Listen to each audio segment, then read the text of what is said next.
الصلاة والسلام على سيدنا حبيبي وقلوبنا حبيبي وأنفسنا أشرف الأحلى السماوات والأرض بالقاسم محمد بن عبد الله المكي المدني القريشي الهاشمي وعلى أهل بيته الطيبين الطاهرين. بسم الله الرحمن الرحيم. إنما يريد الله ليذهب عنكم الرجس أهل البيت ويطهركم تطهيرا. صدق الله العلي العظيم. صدق رسول الله الأمجد الكريم. اللهم صل على محمد وآل محمد وعجل فرجهم ولا نضاعهم والأولين والآخرين. وأما بعد. Assalamu alaikum, brothers and sisters, respected brothers and sisters. I'm here today with a special guest. SubhanAllah, I don't normally do these collabs, but this one I had to do this one some justice. This is Brother Mustafa. I'm sure many of you I've seen him before online, speakers corner, etc. Inshallah, Brother Mustafa, you can introduce yourself briefly before we get into it. Yeah. Bismillah, salatu wassalamu ala rasulillah wa alihi al-hudat al-mayamin wa salam taslima kathira ba'd. Basically, my name is Mustafa, as some of you guys might know. I'm 24 years old, and وَإِنَّنِي مِنَ الْمُسْلِمِينَ, as Allah Azza wa Jalla says. I'm just a man amongst the Muslims, and I have a hobby within theology. I find it quite an interesting field. I visited Speaker's Corner a few times, engaged with Christians and Ahlul Khilaf, basically. And some conversations have been fruitful, others not so much. But a lot of the reels and these short 30-second clips have been released, like bombardments, basically. And me and brother Faizan, we've discussed that this is unfair. So let's just make a post-debate commentary where we. Everyone deserves to have their own voice. Everyone deserves to have their own side heard. There's always two sides to every story. And for our brothers and sisters from the opposing sect, Ahl Qibla, who maybe listen to this, I'd like to refer you back to the ayah of the Quran. Bismillah ar-Rahman ar-Rahim. Ya ayyuhalladhina amanu in ja'akum fasiqun binaba'in fatabayyanu. Yeah. So all those you believe, if an evildoer comes to you in news, go verify it. So even if you go into this propaganda and you don't deem Ithna Ashari Shias to be Muslims, whatever we're providing you, inshallah, is from your authentic masadir bi'idhnillah ta'ala. So just listen carefully with open ears, open heart, inshallah. May Allah guide us all to the truth. Ameen ya Rabbil Alameen. Ameen. Ameen. So inshallah, we'll just begin with like a post-debate commentary. So we'll go onto YouTube and we'll basically watch the debate at any time where I get interrupted or there's not enough time in the actual debate. Inshallah ta'ala, we'll just basically pause, because we can do that now. We can just stop him. Right? Just press the space bar and he just pauses. That's the wonderful thing. In the park, obviously, I can't do that because the guy just keeps talking. Right? All right, here we go. All right, Bismillah. Bismillah. Right, and they pray to Fatima. Aghithini ya Fatima. The Quran says that the Christians have made Mary into a god. All right, but just before that, actually, to Speaker's Corner on that day, and again, I don't go there with the intention of debating per se. It's more of to listen and so on. But he was standing with a crowd and he was talking about how the Shia are mushrikeen, how we're just kuffar, grave worship, essentially, right? And we have a hadith from Rasulullah sallallahu alaihi wasallam where he mentions "Man ra'a minkum munkaran falyughayyirhu biyadihi, wa lam yastati' fa bilisanihi, wa lam yastati' fa biqalbihi, wa dhalika adhafu al-iman." Which means that if you see evil being done, change it with your hand. If you can't, then with your mouth. He's basically making takfir of hundreds of millions of Muslims. I'm specifically talking about the Shia.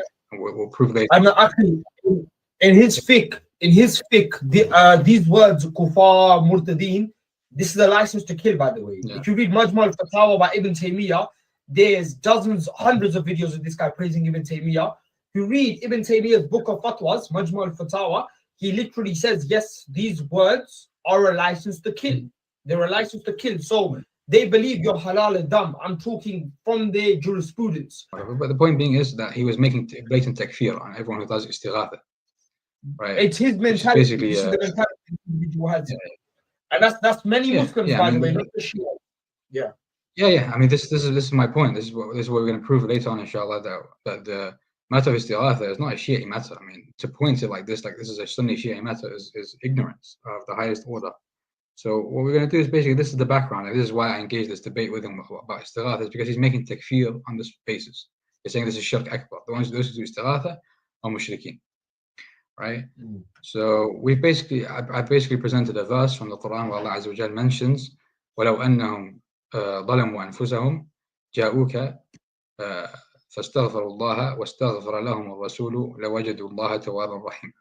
Right, which basically means that if you sin, you go to Rasulullah sallallahu alayhi wa sallam and you do istighfar to Allah Azza wa Jal, and then Rasulullah does istighfar for you, which is istighatha. This is what istighatha means. It means that you basically seek the means of Rasulullah Azza wa Jal. The Sahaba done it, the Tabi'i done it, and the Tabi'i done it as well. So this was a well-established Rasulullah sallallahu alayhi wa sallam is Rahmat al-Alamin. He's the mercy sent upon mankind.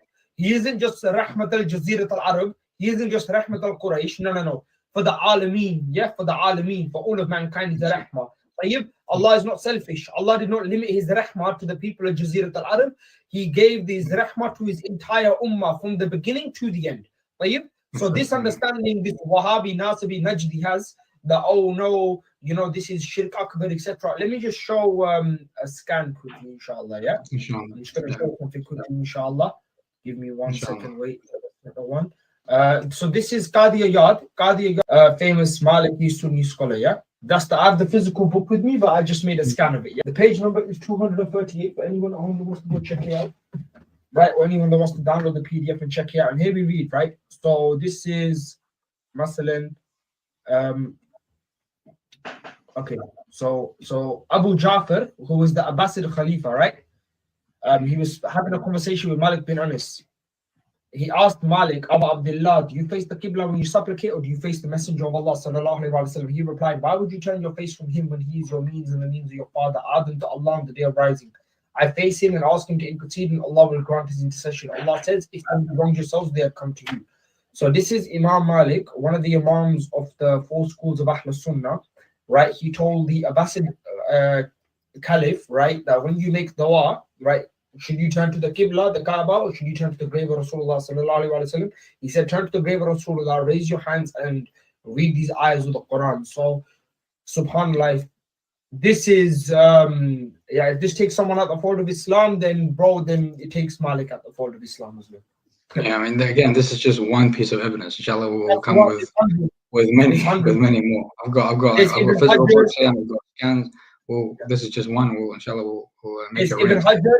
Yeah, there's Ibn Hajar, there's Suyuti, there's Nawawi, there's so many. Like it's not even worth naming them all. People can just go check it out themselves. You can just go look up Ashari versus Salafi Istighatha and Tawassul debate. You'll see them debating each other for hours, killing each other. Muhammad bin Abdul Wahhab, when he started rampaging through Jazirat al-Arab, the Arabian Peninsula, most of the people he killed were Sufis who were saying Ya Muhammad and calling upon awliya Allah, right? You see what I'm saying? So yeah.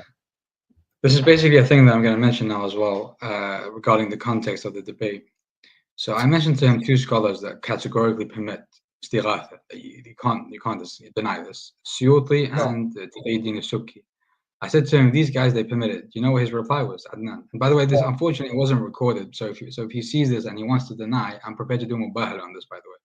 But if he wants to I believe you. I believe you're thicker. Yeah. We believe you. No, of course you believe me, but I'm saying if Adnan sees this and then he calls me a liar, then I'm prepared to do mubahala. What did he say? No, he said they have jahl murakkab. You know what this means? This means that they're so ignorant. It means the Suyuti is so ignorant that he doesn't know what Tawheed and Shirk is. That was his excuse. Now, he didn't say that on camera because, again, you basically get exposed. So he told me this. He said they have jahl murakkab. This is why Suyuti would do istighatha. This is why Qadianis Subki would write a book. And inshallah, we'll actually read some of that portions of that book where he permits istighatha. Argues for istighatha. He mentions Ibn Taymiyyah. He mentions no one before Ibn Taymiyyah declared this shirk. Certain people would declare it bid'ah. They wouldn't declare it shirk, istighatha and tawassul. So he declares both of them jahil. His Imam Ibn Uthaymeen used to read the books of As-Subki before he started writing his tafsir of Quran.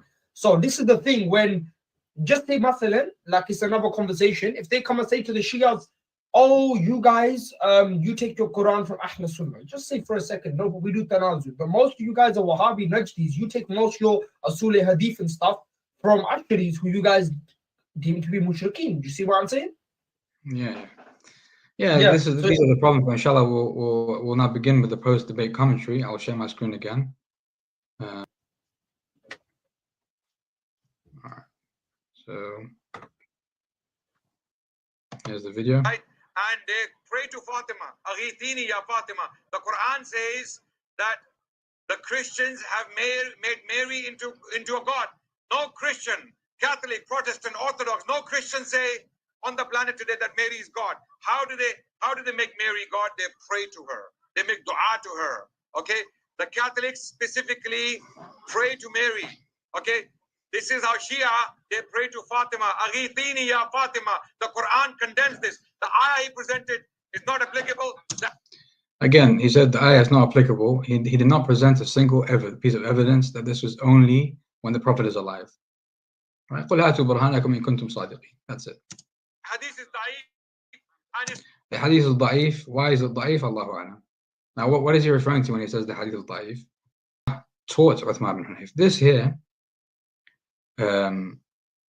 is an example of Uthman bin Hunayf doing istighatha after the death of Rasulullah sallallahu alaihi wasallam, and a scholar authenticating this. So no one can say, I'm showing it on the screen. So this is a Mu'jam al-Saghir by Tabarani, its first volume, right? Okay, here. That's the chain. حدثنا فلان عن فلان until he says عن عمه عثمان بن حنيف أن رجلا كان يختلف إلى عثمان بن عفان, which means what? This is during the time where Uthman ibn Affan was ruling, which is decades after the death of Rasulullah sallallahu alaihi wasallam. Then he mentions the entire story of, sorry? Yeah. So basically teaches the entire story, and then someone comes to Uthman ibn Hunayf, and then we'll just go to Mahal al-Shahid because it's a bit long. Then فقال عثمان بن حنيف والله ما كلمته ولكن شهدت رسول الله وأتاه ضرير فشكى. Then he basically teaches him ثم صل ركعتين ثم ادعو بهذه الدعوات, which is basically one of them is يا محمد إني أتوجه بك إلى ربي. Let's just find the محل الشاهد. Let's see. There it is. فقال له عثمان بن حنيف ائت الميضاء أو فتوضأ ثم أتي المسجد فصلي فيه ركعتين. Again, this is Uthman ibn Hunayf. This is محل الشاهد. Uthman ibn Hunayf is teaching this man after the death of Rasulullah how to do this. ثم قال اللهم إني أسألك وأتوجه إليك بنبينا محمد صلى الله عليه وآله وسلم نبي الرحمة يا محمد. This is istighatha now. He's not saying Allahumma بحق رسول الله. He's saying يا محمد. He's speaking directly to the Prophet after his death. يا محمد إني أتوجه بك إلى ربك جل وعز فيقضي لي حاجتي وتذكر حاجتك. Now some may say, where's the authentication? The authentication is here. والحديث صحيح. This is the commentary of At-Tabarani. He's authenticating this instance and saying it's sahih. Now some may say, well, again, you guys just keep on using evidence from your own, from your own, what's it called, from Sunni sources. What about the Shia sources? No problem. We'll bring you a very similar thing from Shia sources. Kamil Ziyarat, this is here. Kamil Ziyarat. This is my book of it. Okay, page 48. I don't know if it's clear on the screen. My camera is really trashy. I just use this laptop for school and whatever. I don't know if this is page 48. Kamil Ziyarat. The chapter is Ziyarat Qabr Rasul sallallahu alayhi wa alihi wa sallam wa du'a indahu. Yeah. The chapter of visiting the grave of the Prophet. Yeah, so this is Kamil Ziyarat, because again, we actually hear this a lot from them now, that you guys are poor in hadith, you guys don't have any. No, we have hadith alhamdulillah, and we have the same meaning. And again, there's an opinion. I sent him, yes, Kamil Ziyarat, there it is. There's an opinion amongst our scholarship that every hadith in Kamil Ziyarat is authentic. And this is the opinion that I follow, by the way. So all the hadith in my view, when he compiled this, I said Ibn Qawlaway rahmatullahi alayhi, when he compiled this book, he said he worked with the Asul that he found that were authentic. So and he also mentions that the Rijal or Thiqat, by the way. This is a Rijali view. Some of our scholars have, like Sayyid al-Hakim, Sayyid Muhammad Sa'id al-Hakim rahimahullah ta'ala. He's of the view that all the Rijal, and even Sayyid al-Shirazi, Sheikh Muhammad al-Sanad, numerous scholars of today are of the view that generally speaking the narrators of Kamil Ziyarat are trustworthy. This is a Rijali opinion that exists. And even Sayyid al-Khuy rahimahullah ta'ala in the beginning of his Marja'iyya had this view, then he later on changed his mind. Point being is, this is a highly reliable book. in Shia discourse. Now it's hadith number 27. It's the first hadith of this bab. Basically, Imam Sadiq alayhi salatu wasalam, he teaches the Shia how they visit Rasulullah sallallahu alayhi wa sallam.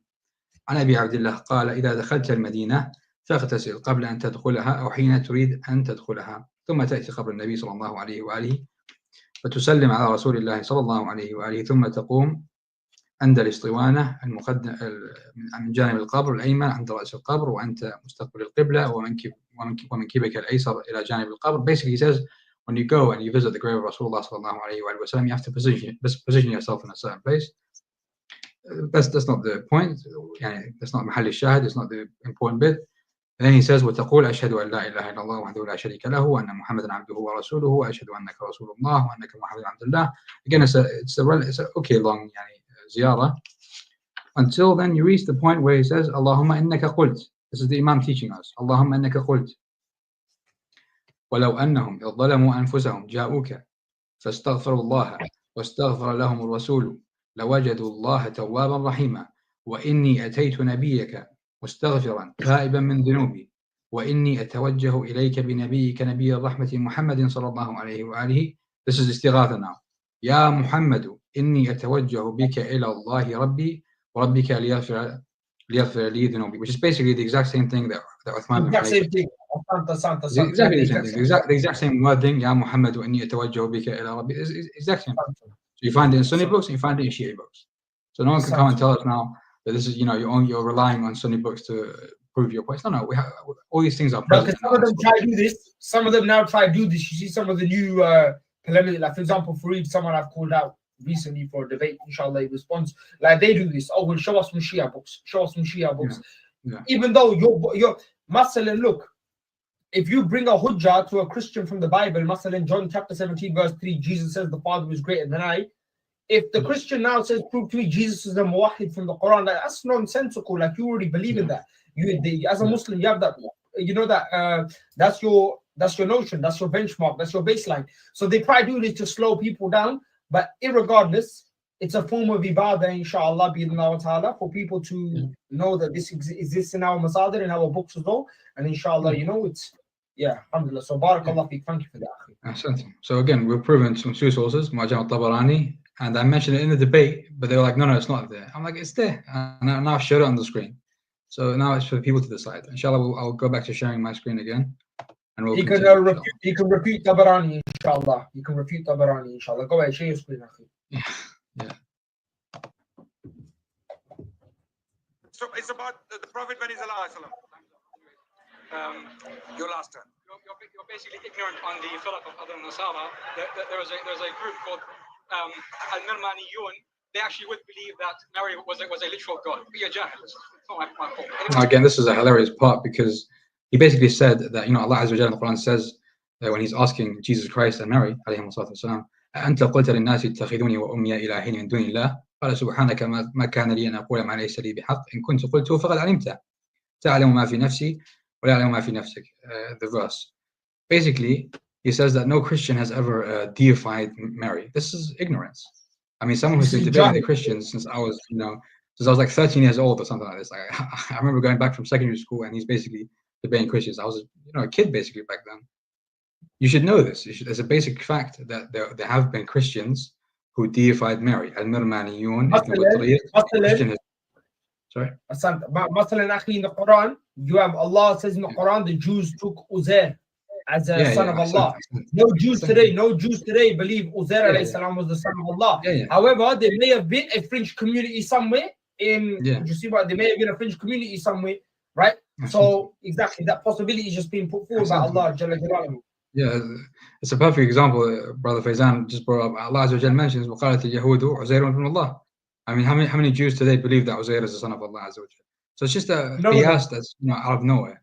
Just a weird qiyas that the Christians are worshipping Mary. This isn't talking about them. It's talking about a specific group of Christians known as Mirmaniyun, who basically believed that Mary and Jesus were literal gods because they were before they became Christians. They were pagans and they used to worship the sun and the moon.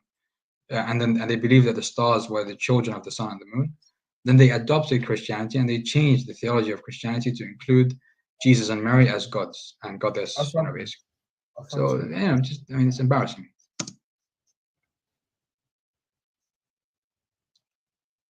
Point being is, I've given a verse, I've given a hadith. Yes, I do acknowledge that the one that I can present right now was during the lifetime of Rasulullah. I couldn't find the other one in Tabarani. Well, I did now, so there you go. We found it in Tabarani, and it's clear. I've shown it on the screen. I've shown Tabarani's authentication. Sorry, I guess. And I've also mentioned that As-Subki and As-Suyuti held this view. As-Suyuti literally does istighatha bin Nabi and Now, that's a claim that needs evidence. Let's just show where Suyuti does istighatha bin Nabi sallallahu alayhi wa sallam.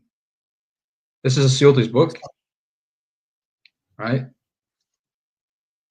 So this is Kitab Husn al-Hadara, or Al-Hadira, sorry, by Suyuti. Look, you can see the scan here. You can even the link. This right? If you Google it, you'll find it. Subhanallah. Yeah, it's a manuscript. This is a manuscript. This is Suyuti's manuscript, and it's a verified manuscript. It's not just something I've made up myself. And I challenge anyone to deny this, by the way. Let me just find the part. Okay, it's here. He's basically talking about a king. He says, وَمَا زِلْتُ. It's a bit difficult to read this handwriting, but I can, inshallah. وَمَا زِلْتُ أَتَضَرَّعُ إِلَى اللَّهِ تَعَالَى. This is Suyuti speaking. وَمَا زِلْتُ أَتَضَرَّعُ إِلَى اللَّهِ تَعَالَى فِي هَلَاكِهِ. Talking about a king. وأن لا يوليه على المسلمين وأستغيث بالنبي صلى الله عليه وسلم وأسأل فيه كذا وأسأل فيه أرباب الأحوال حتى something حتى قتله الله تعالى something like this. But the point is what وأستغيث بالنبي صلى الله عليه وسلم. He's doing istighatha with the Prophet صلى الله عليه وسلم to basically reach his desire. This is a clear-cut istighatha. So when she says Ya Fatima Ghithini, which is basically like, Ya Fatima Astaghithu biki, he's a mushrik. He's finished, he's destroyed himself. When Suyuti does it, literally the exact same wording. Wa Astaghithu bin Nabi is a muwahhid. He becomes a monotheist. Does this make sense to any of you guys? Allahu a'lam. Right? So that's one scanning. There's two scannings. There's another manuscript as well. There's another manuscript. So someone may say that this is, a fake or whatever. Again, same book. Okay, by Suyuti.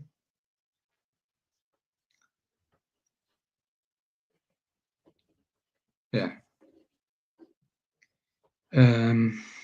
وما زلت أتضرع إلى الله تعالى في هلاكه وأن لا يوليه على المسلمين وأستغيث again وأستغيث بالنبي صلى الله عليه وسلم وأسأل فيه أرباب الأحوال حتى قتله الله تعالى.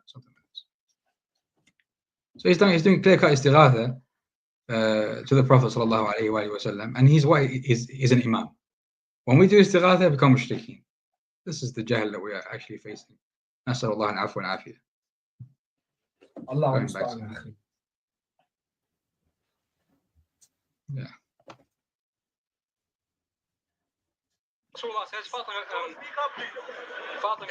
And these guys are constantly speak up. Look, I mean, I actually try to speak up, but my voice cords, my vocal cords get completely destroyed. I can't do this. My voice is Habibi, that's their tactic. They want to drown your voice out. They want to drown your voice out. That's their tactic. Speak up. What do you want me to do, man? Just come there or whatever, man. It's finished. So we can do istighatha. If a Suyuti does it with the Prophet. So we have adillah from your own books, from the Sunnah that you've narrated, and from yourself. Okay, thank you very much. Thank you. Really nice talking to you. Likewise. It was a very civil debate. I like to have discussions like this. I'm going to put the magic back on myself. Okay. Is there like a time for Q&A? Yeah, we can do a Q&A very quickly. And I want to, now the debate is over. Okay. So everyone heard?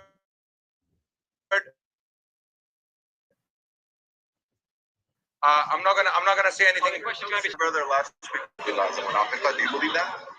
we have a qaida. Anyone? The question is, do the Shias believe Aisha is a munafiqa? We have a qaida. anyone who fights. Statement, what are you doing? You're sectarian. Okay.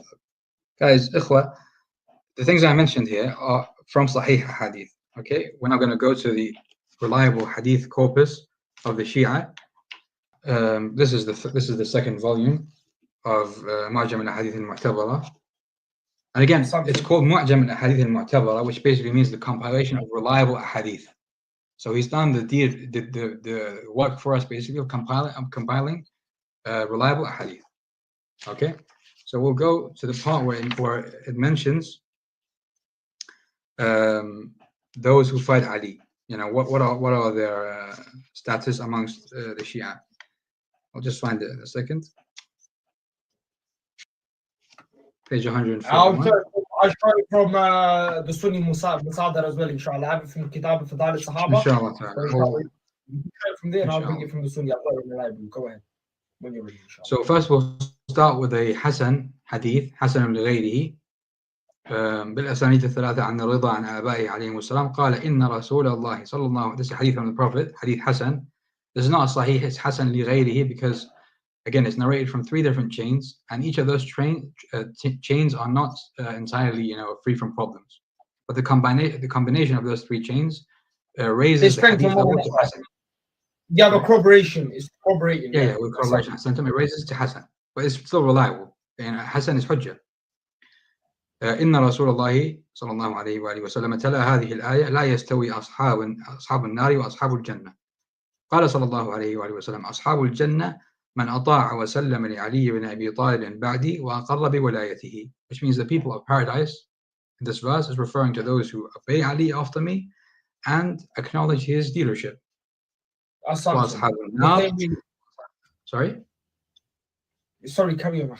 Yeah, no worries. وأصحاب النار من سخط الولاية ونقض العهد وقاتله بعدي. Which means the people of hellfire are those who rejected his wilaya and fought him after me. Who fought him after Rasulullah? Who fought him?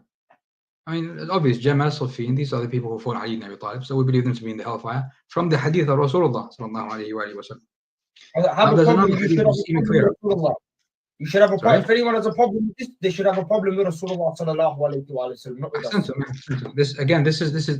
This is why we have our theology, because we have the adillah from the Sunnah which we've narrated, reliable adillah. This is why we believe what we believe, and this isn't because we woke up, on the wrong bed, on the wrong side of the bed, and we decided, okay, now we're making takfir on, enemies of Ali. No, we have a hadith from the Prophet and from the Imams. Now we're going to go to. And so do they. By the way, we'll show in a second, inshallah. They do as well. Yeah, inshallah. Which is fine. This hadith was from Rasulullah sallallahu alayhi wa sallam from Mu'jam al-Hadith al-Mu'tabara. Now I'm going to go to Sahih al-Amili, which is another Sahih compilation of one of our scholars, contemporary scholar. He's still alive. May Allah Azza wa Jalla preserve him, Sheikh Mahmoud Shihabi al-Amili from Lebanon. He also has a Sahih compilation, and this is from volume 3. And I'm going to show a hadith from Ali ibn Abi Talib where he makes takfir of his enemies. A reliable hadith. And who authenticates it? Sheikh al-Mufid does. Page 323.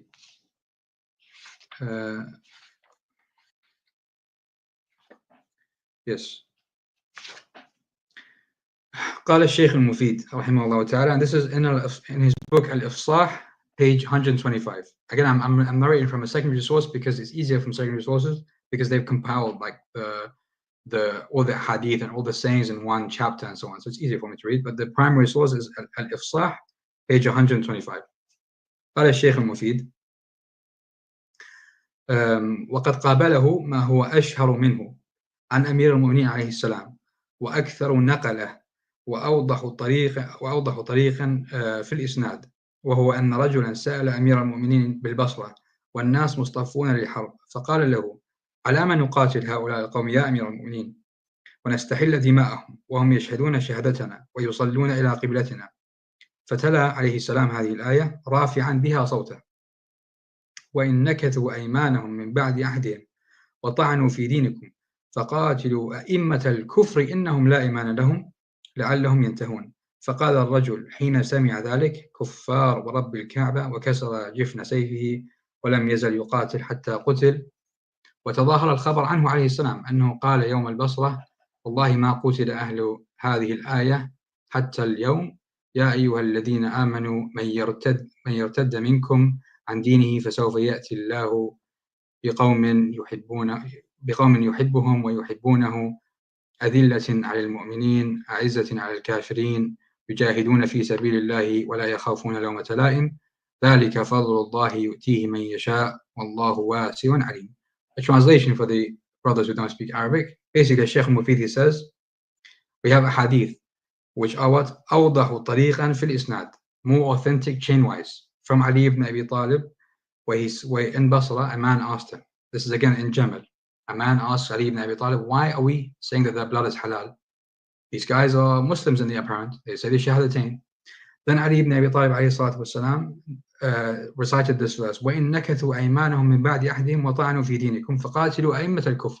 It says these individuals who are fighting are the Imams of Kufr. Right?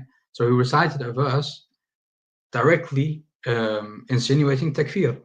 And how did the man understand this? فَقَالَ الرَّجُلْ حِينَ سَمِعَ ذَلِكَ كُفَّارُ رَبِّ الْكَعْبَةِ. As soon as he heard this verse from Ali ibn Abi Talib, he said, these people are disbelievers by the Lord of the Kaaba.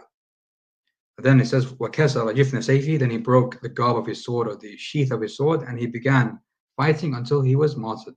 Rahmatullahi alayhi.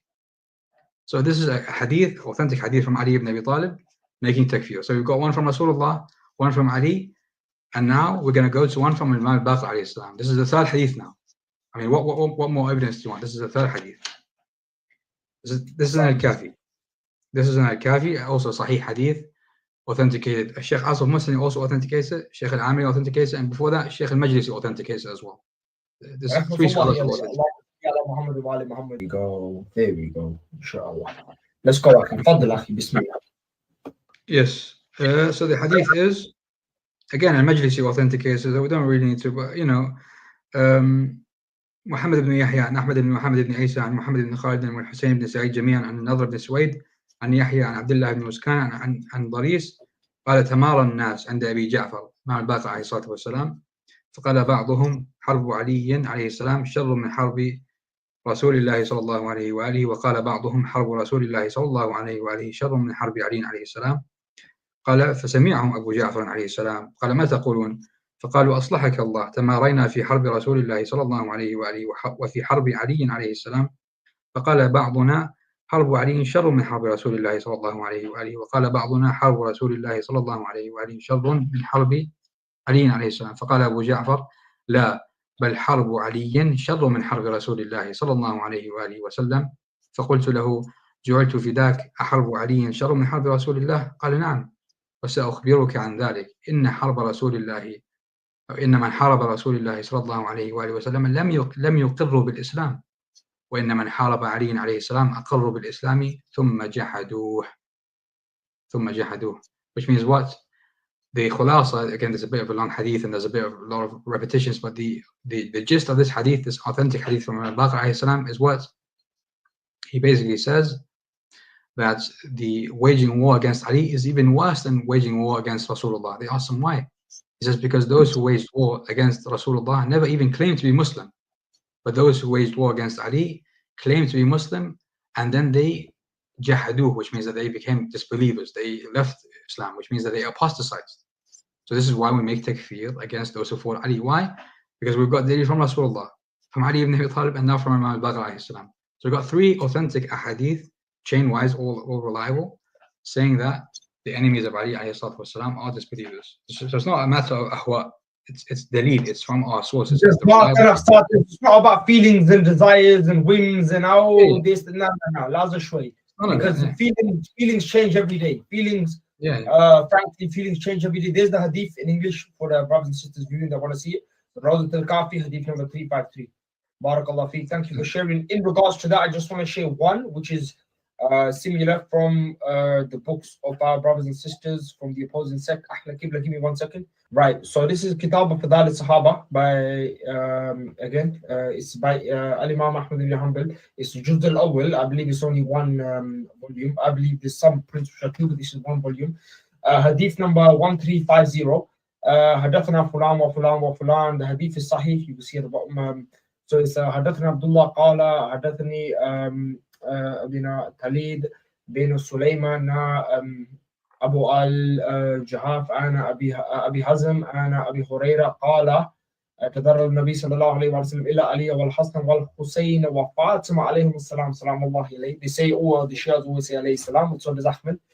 فقال عن حرب لمن حربكم والسلم لمن سلمكم. So the Prophet صلى الله عليه وسلم says in there's more by the way. You have Al-Mustadrik, Hakim mentions this, Tahabi also authenticates it, and there's others. I believe 4 companions altogether in Sunni books narrate this hadith. The Nabi sallallahu alayhi wa sallam said, whoever goes to war with Hassan, Hussein, Ali, Fatima, alayhi salam, Ahla Kisa, Sahabi Kisa, right? That person is going to war with the Messenger sallallahu alayhi wa sallam himself. So again, brothers and sisters, this is not for, we're not speaking to people of whims and desires. We're not speaking to people of whims and desires. If you claim to be Ahl Sunnah, you claim to be upon the Sunnah of the Nabi Muhammad and Mustafa sallallahu alayhi wa sallam, this is the Sunnah. Those who went to war with Ali, Hassan, Hussein, Fatima alayhi salam, they went to war with the Messenger sallallahu alayhi wa sallam, and the Prophet is telling who? He's telling the Sahaba, he's telling them after me, yeah, you go to war with them, you've gone to war with me. Because the Rasulullah knew what was to come, right? He was just setting the precedents, giving them the warning. And those who heeded the warning and stayed on the right side of history, radiallahu anhu wa arda, salamullahi alayhi, and those who didn't, then Allah will deal with them, and we disassociate ourselves from them, inshallah. Let's continue. Ahsantum. Yes, so I'll share my screen again, inshallah ta'ala, and then we'll go back to Adnan. I want to hear from him. Yes, he said it. Yes, he's saying Aisha is a kafira. No, it's a fa'ida, brother. Anyone who fights Allah, His Messenger, or a ma'soom, tell us. Okay, I'll respond. Now, why? We've proven with 3 authentic hadith, and we've also, the brother Faizan, he's mentioned the hadith of Inni harbu liman harabakum wa simu liman salakum, where the Prophet basically says to Ahl Kisa, anyone who fights you has fought me, basically, and anyone who fights Rasulullah is a kafir. So it's not, I mean, again, it's not an emotional argument, it's just because it's very clear.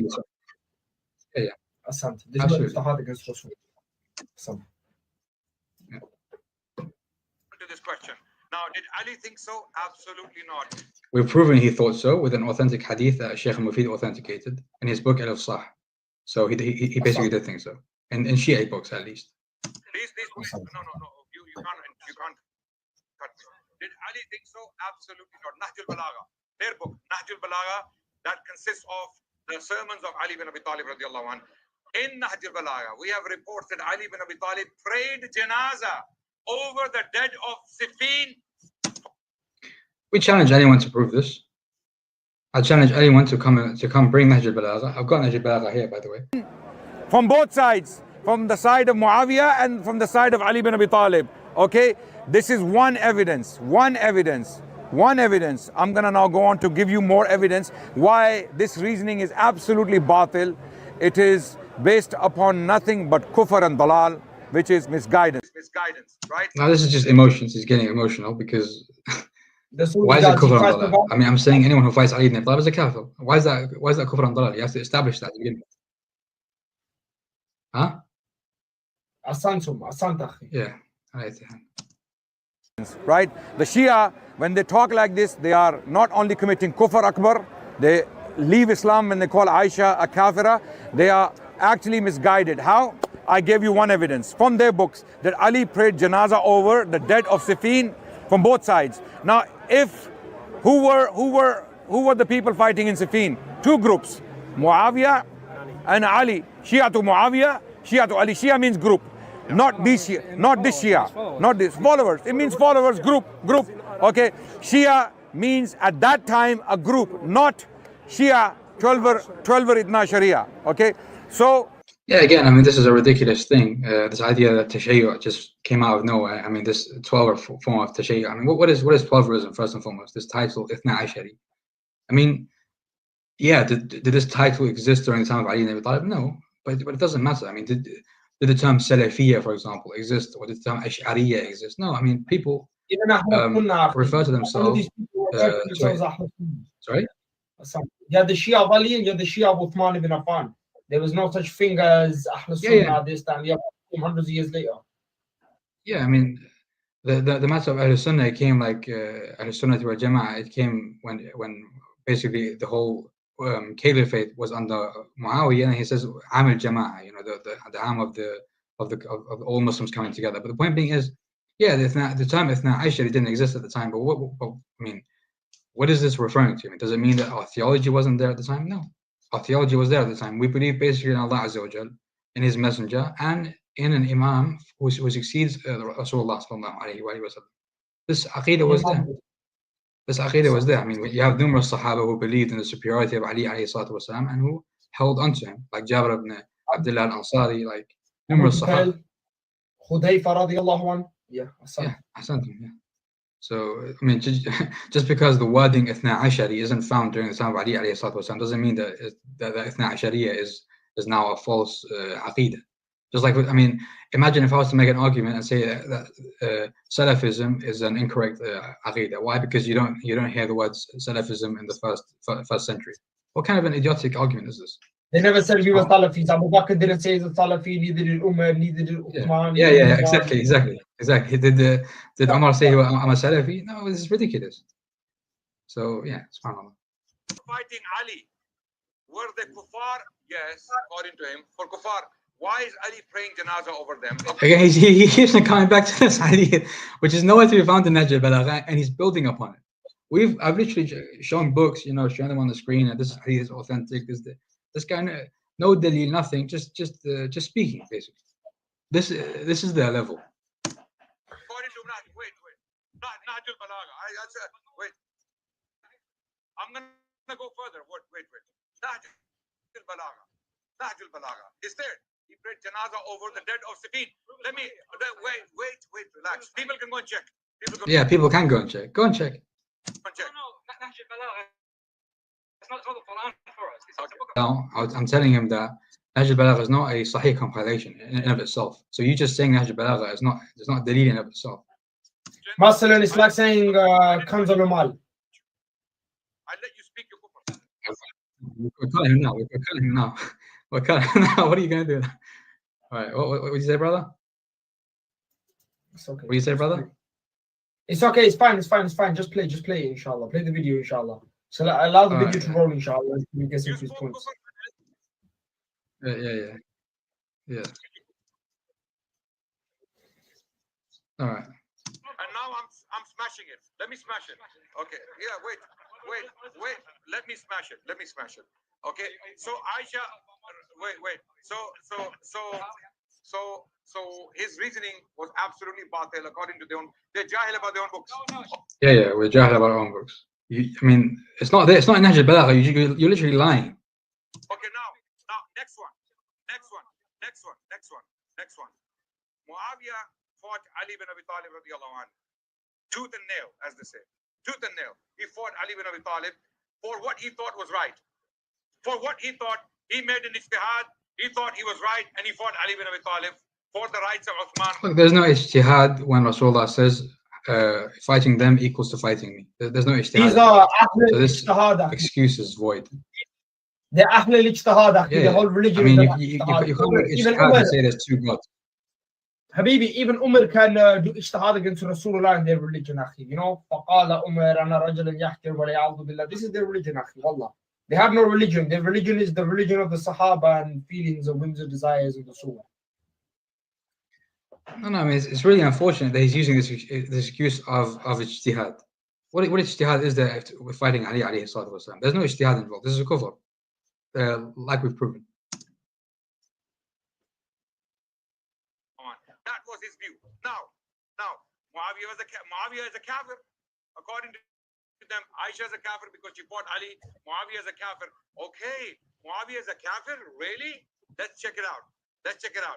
Rasulullah said about Hassan, his grandson, Inna ibni hadha sayyidun la'alla Allah. Let me finish. La'alla Allah an yusliha bayna fi'atayn azimatayn min al-muslimin. Okay, it's in my books. Okay, no problem. Let's put it aside. But I will still translate it. The Prophet said, this son of mine is Sayyid. He's honorable. Why? Because through him, Allah will unite two great groups of the Muslims. Which great groups? Muawiyah and Hassan. Okay? Behind Hassan is the army of Iraq. Behind Muawiyah is the army of Asham, Syria, the greater Syria. Okay, now he says this is in our books, we don't accept it. Okay, let's books aside. Yallah, let's go to Rijal al-Kashi is their book of Rijal. There are 2 reports in Rijal al-Kashi. Okay, let's talk about Rijal al-Kashi first and foremost. Rijal al-Kashi or Rijal al-Kashi is not some kind of Sahih al-Bukhari. Let's read the tarjama, the biography of Abi Amr al-Kashi, rahimahullah ta'ala, who compiled the book Ikhtiyar Ma'rifat al-Rijal. This one's okay. Now, An-Najashi in his book Al-Fihrist says, محمد بن عمر بن عبد العزيز الكشي وكان ثقة عينا وروى عن الضعفاء كثيرا. He's trustworthy himself, but he narrates from weak individuals a lot. So that's who Al-Kashi is, a person who narrates from weak individuals a lot. That's the first point that you have to realize, right? So let's see the report that he mentions. 2 reports. One of them, it goes as follows, that Muawiyah came and Hassan gave bay'ah. Wait, relax, brother. It's my turn. He gave bay'ah to Muawiyah. And then Hussein gave bay'ah to Muawiyah. Rijal al-Kashi, book of Shia Rijal. Yeah, we just read his tarjama from Al-Fihrist al-Najashi. He's trustworthy, yes, and Al-Kashi rahimahullah is a trustworthy narrator, but he narrates a lot from weak individuals. Well, I mean, is that your best source that you can bring? It's my okay. No, it's not a monologue because it's a question. It's a Q&A now. So we're answering questions. So I need to smash your kufr. Wait. Okay, I need to smash your kufr. So your reasoning is so batil that your own books they throw it back at your face. For example, like Rijal al-Kashi has this report. When Qais bin Sa'ad bin Ubadah, the general fighting for Hassan, refused or he was reluctant to give bay'ah to Muawiyah, what does Hussein tell him? Hussein, no, that's Muawiyah who said, Kum fabai. Muawiyah said, Kum fabai. This is Hussein talking to Qais bin Sa'ad bin Ubadah in the same report. Hussein tells him, Innahu imami, my brother Hassan is my imam, therefore give bay'ah to the person our imam gave bay'ah to. So can bay'ah be given to a kafir? No, absolutely not. It is kufr akbar. It is kufr akbar to give bay'ah. They have no way to go in the world. They cannot hide anywhere. Yeah, thank you very much.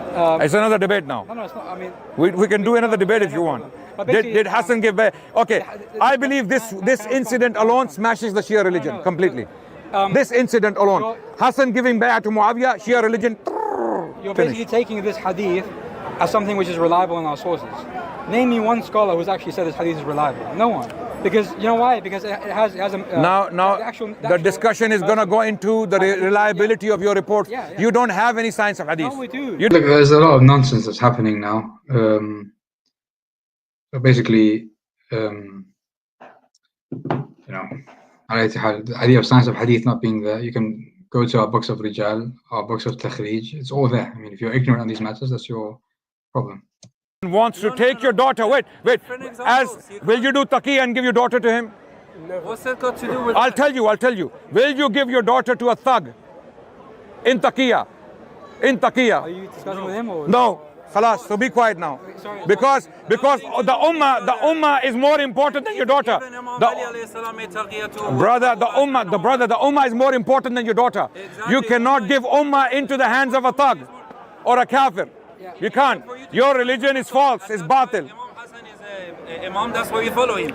We listen to our imams. We don't just. Okay, he's discussing with me, so let him. Basically, the book of Rijal. Let him discuss with me. The book of Rijal al-Kashi. Listen. You're taking this conversation into. You just quoted a hadith from our books. Yeah, you can't even prove its authenticity. I don't have. And then you have an audacity to now tell me that in our book. Yeah, I mean, it's just a lot of waffle. I mean, there's a lot of things that have to be tackled. So I think it's good to stop here and mention things.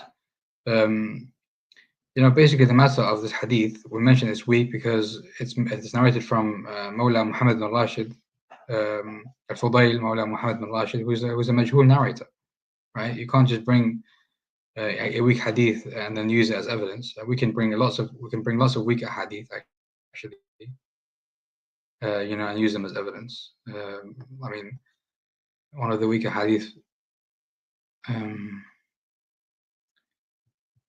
that we can bring. I mean, there's some that are actually quite disgusting in nature. I mean, there's no point in bringing them. But the point being is, weak hadith are not to be used in debate. And as for taqiyya, this isn't a subject. This isn't about taqiyya. It's about the imam not being in power. So, what are you supposed to do in that instance? Rasulullah sallallahu alaihi wasallam relinquished Mecca for over a decade, basically. He basically had to leave Mecca and do hijrah. That's what you do when you're not in power, right? Not all the reports are authentic. We know you that. don't have a science of I hadith. haven't finished. Stop, Okay. man. What Yeah. the hell? Yeah. Jesus Christ. Honestly, yeah, Jesus. What's wrong with saying Jesus Christ? There's nothing wrong with that. Anyways, the point being. Well, Jesus was not a prophet? Anyways, No, let him speak. Let him No, speak. I'm just a person. Who are you? So basically. No, don't worry, please. Guys, there's no reason to like have this shuhna, this intensity between us. There's no reason. I agree. Even if we disagree. I agree. Very civil. I agree. I agree. basically- Sorry, I get passionate. Yeah, no problem. So basically, Rajal Kashi has takhrij from our scholars. Takhrij, basically, for those who don't know what that means, it means that a scholar comes and he says this report is authentic and this report is not authentic. So we have Sheikh Asim Muhsini and we also have Sheikh Al-Amali who've done this. And they've both agreed on that this report is weak. Now, Why would they accept this report? No. It's weak because it has a... Show us. On top of that, now that you have said this, you have opened this can of worms. Now I will question you. All those thousands of reports in Al-Kafi from those four individuals, Zurarat ibn Ayyan, Abu Basir, Ayun or Ayun. Okay. A'yan. Okay. Zurarat ibn A'yan. Okay. And Abu Basir and Hisham bin Salim, Hisham bin Hakam. These four narrators narrate 90% of the reports from two imams. They are, by the way, Ithnayniya. They're not Ithna Ashariya. They are Ithnayniya. They only follow two imams. I mean, this is again another ridiculous claim. Last time I had a debate with him, I mentioned to him that the imams have mentioned that in an authentic hadith, إِنَّا لَا نُفْتِي النَّاسَ مِنْ آرَائِنَا وَلَكِنَّهَا آثَارٌ نَكْنِزُهَا كَابِرٌ عَنْ كَابِرٌ, which basically means that we don't narrate from our own whims and desires. It's knowledge that we've inherited from our forefathers. This hadith is authentic, it's in Basar al-Darajat. So when a Sadiq says something, it's in reality a reflection of the statement of Rasulullah sallallahu alaihi wasallam. Those two imams, they follow through four individuals. They don't have hardly anything from Ali, Hassan, Hussein, Zainul Abidin. Okay, their reports start from Muhammad al-Baqir radiallahu an. They go up like this. Then Imam Ja'far al-Sadiq there, and then Musa Kazim drop. So only. It's not. I'm not confirming that. Yes, I mean the greater portion is al-Sadiq and al-Baqir. Sallallahu alayhi wa sallam. We have a lot from Ali alayhi salatu wasalam. We have a lot from Zainul Abidin and Musa Kazim. Sallallahu alayhi wa sallam alayhim. It's not only Imam al-Baqir and Imam al-Sadiq. Yes, they have the vast majority because of historical context, but it's not the only two imams who we narrate from. These two imams, there are four people mainly attributing information to them. All four of them are condemned as liars in their books, like Rijal al-Kashi. Now he has opened this can of worms. This is going to completely abolish their religion, completely demolish their religion if he wants to go down there. Again, you have to, any statement being made, you have to prove it. You have to prove that these four narrators are condemned in our books in a manner that makes us not be able to take from them. Statements are very easy. We've just proven that he lied on Nahj al-Balagha. Allahu A'lam what else he can lie about. You're now like recycling things that you've told me before that I've refuted. Why not? I like to recycle good stuff. If it's recyclable, the good stuff can always be used. The Qadianis keep coming. Oh, we have answered these, but these questions are good. For the last 100 years, you haven't been able to answer these questions. We have. I mean, so good stuff will be recycled, inshallah. Why do the majority of Shia literature have hadith from Muhammad al-Baqir and Ja'far al-Sadiq, That's because the fall of the Umayyad tyranny and the beginning of the Abbasid tyranny. That's why. There's basically a fusha, like a time of relative peace for the Shia to narrate. That's why. There's no conspiracy involved. It's actually something that is quite, it makes sense in a historical context. Now he brought hadith from Rijal al-Kashi, which is basically that the Imam Hassan alayhi gave bay'ah to Muawiyah. Can you read the report? Yeah. Rijal al-Kashi, جبرائيل بن أحمد وأبو إسحاق حمدوي وإبراهيم ابن نصير عن محمد بن عبد الحميد العطار الكوفي عن يونس بن يعقوب عن فضيل غلام محمد بن راشد قال سمعت أبا عبد الله. This is the chain. Now the problem in the chain is الفضيل غلام محمد بن راشد. He's basically majhul. A majhul, for those who don't know what that means, it means that someone who is not known. Stand by that. Yeah. When you said the word majhul, stand by that. I do stand by it. Okay, we'll see what happens to your books then. What do you mean? So 70% of Al-Kafi is gone. Again, these statistics, just pulls them out of thin air. 70% of Al-Kafi is gone. You know, clowns. No, that's absolutely ridiculous. What's qala rajulun? Well, it depends on where in the chain we're talking about. Qala rajulun. What does it mean? It means a man said. Can you come here and stand here, please? A man said.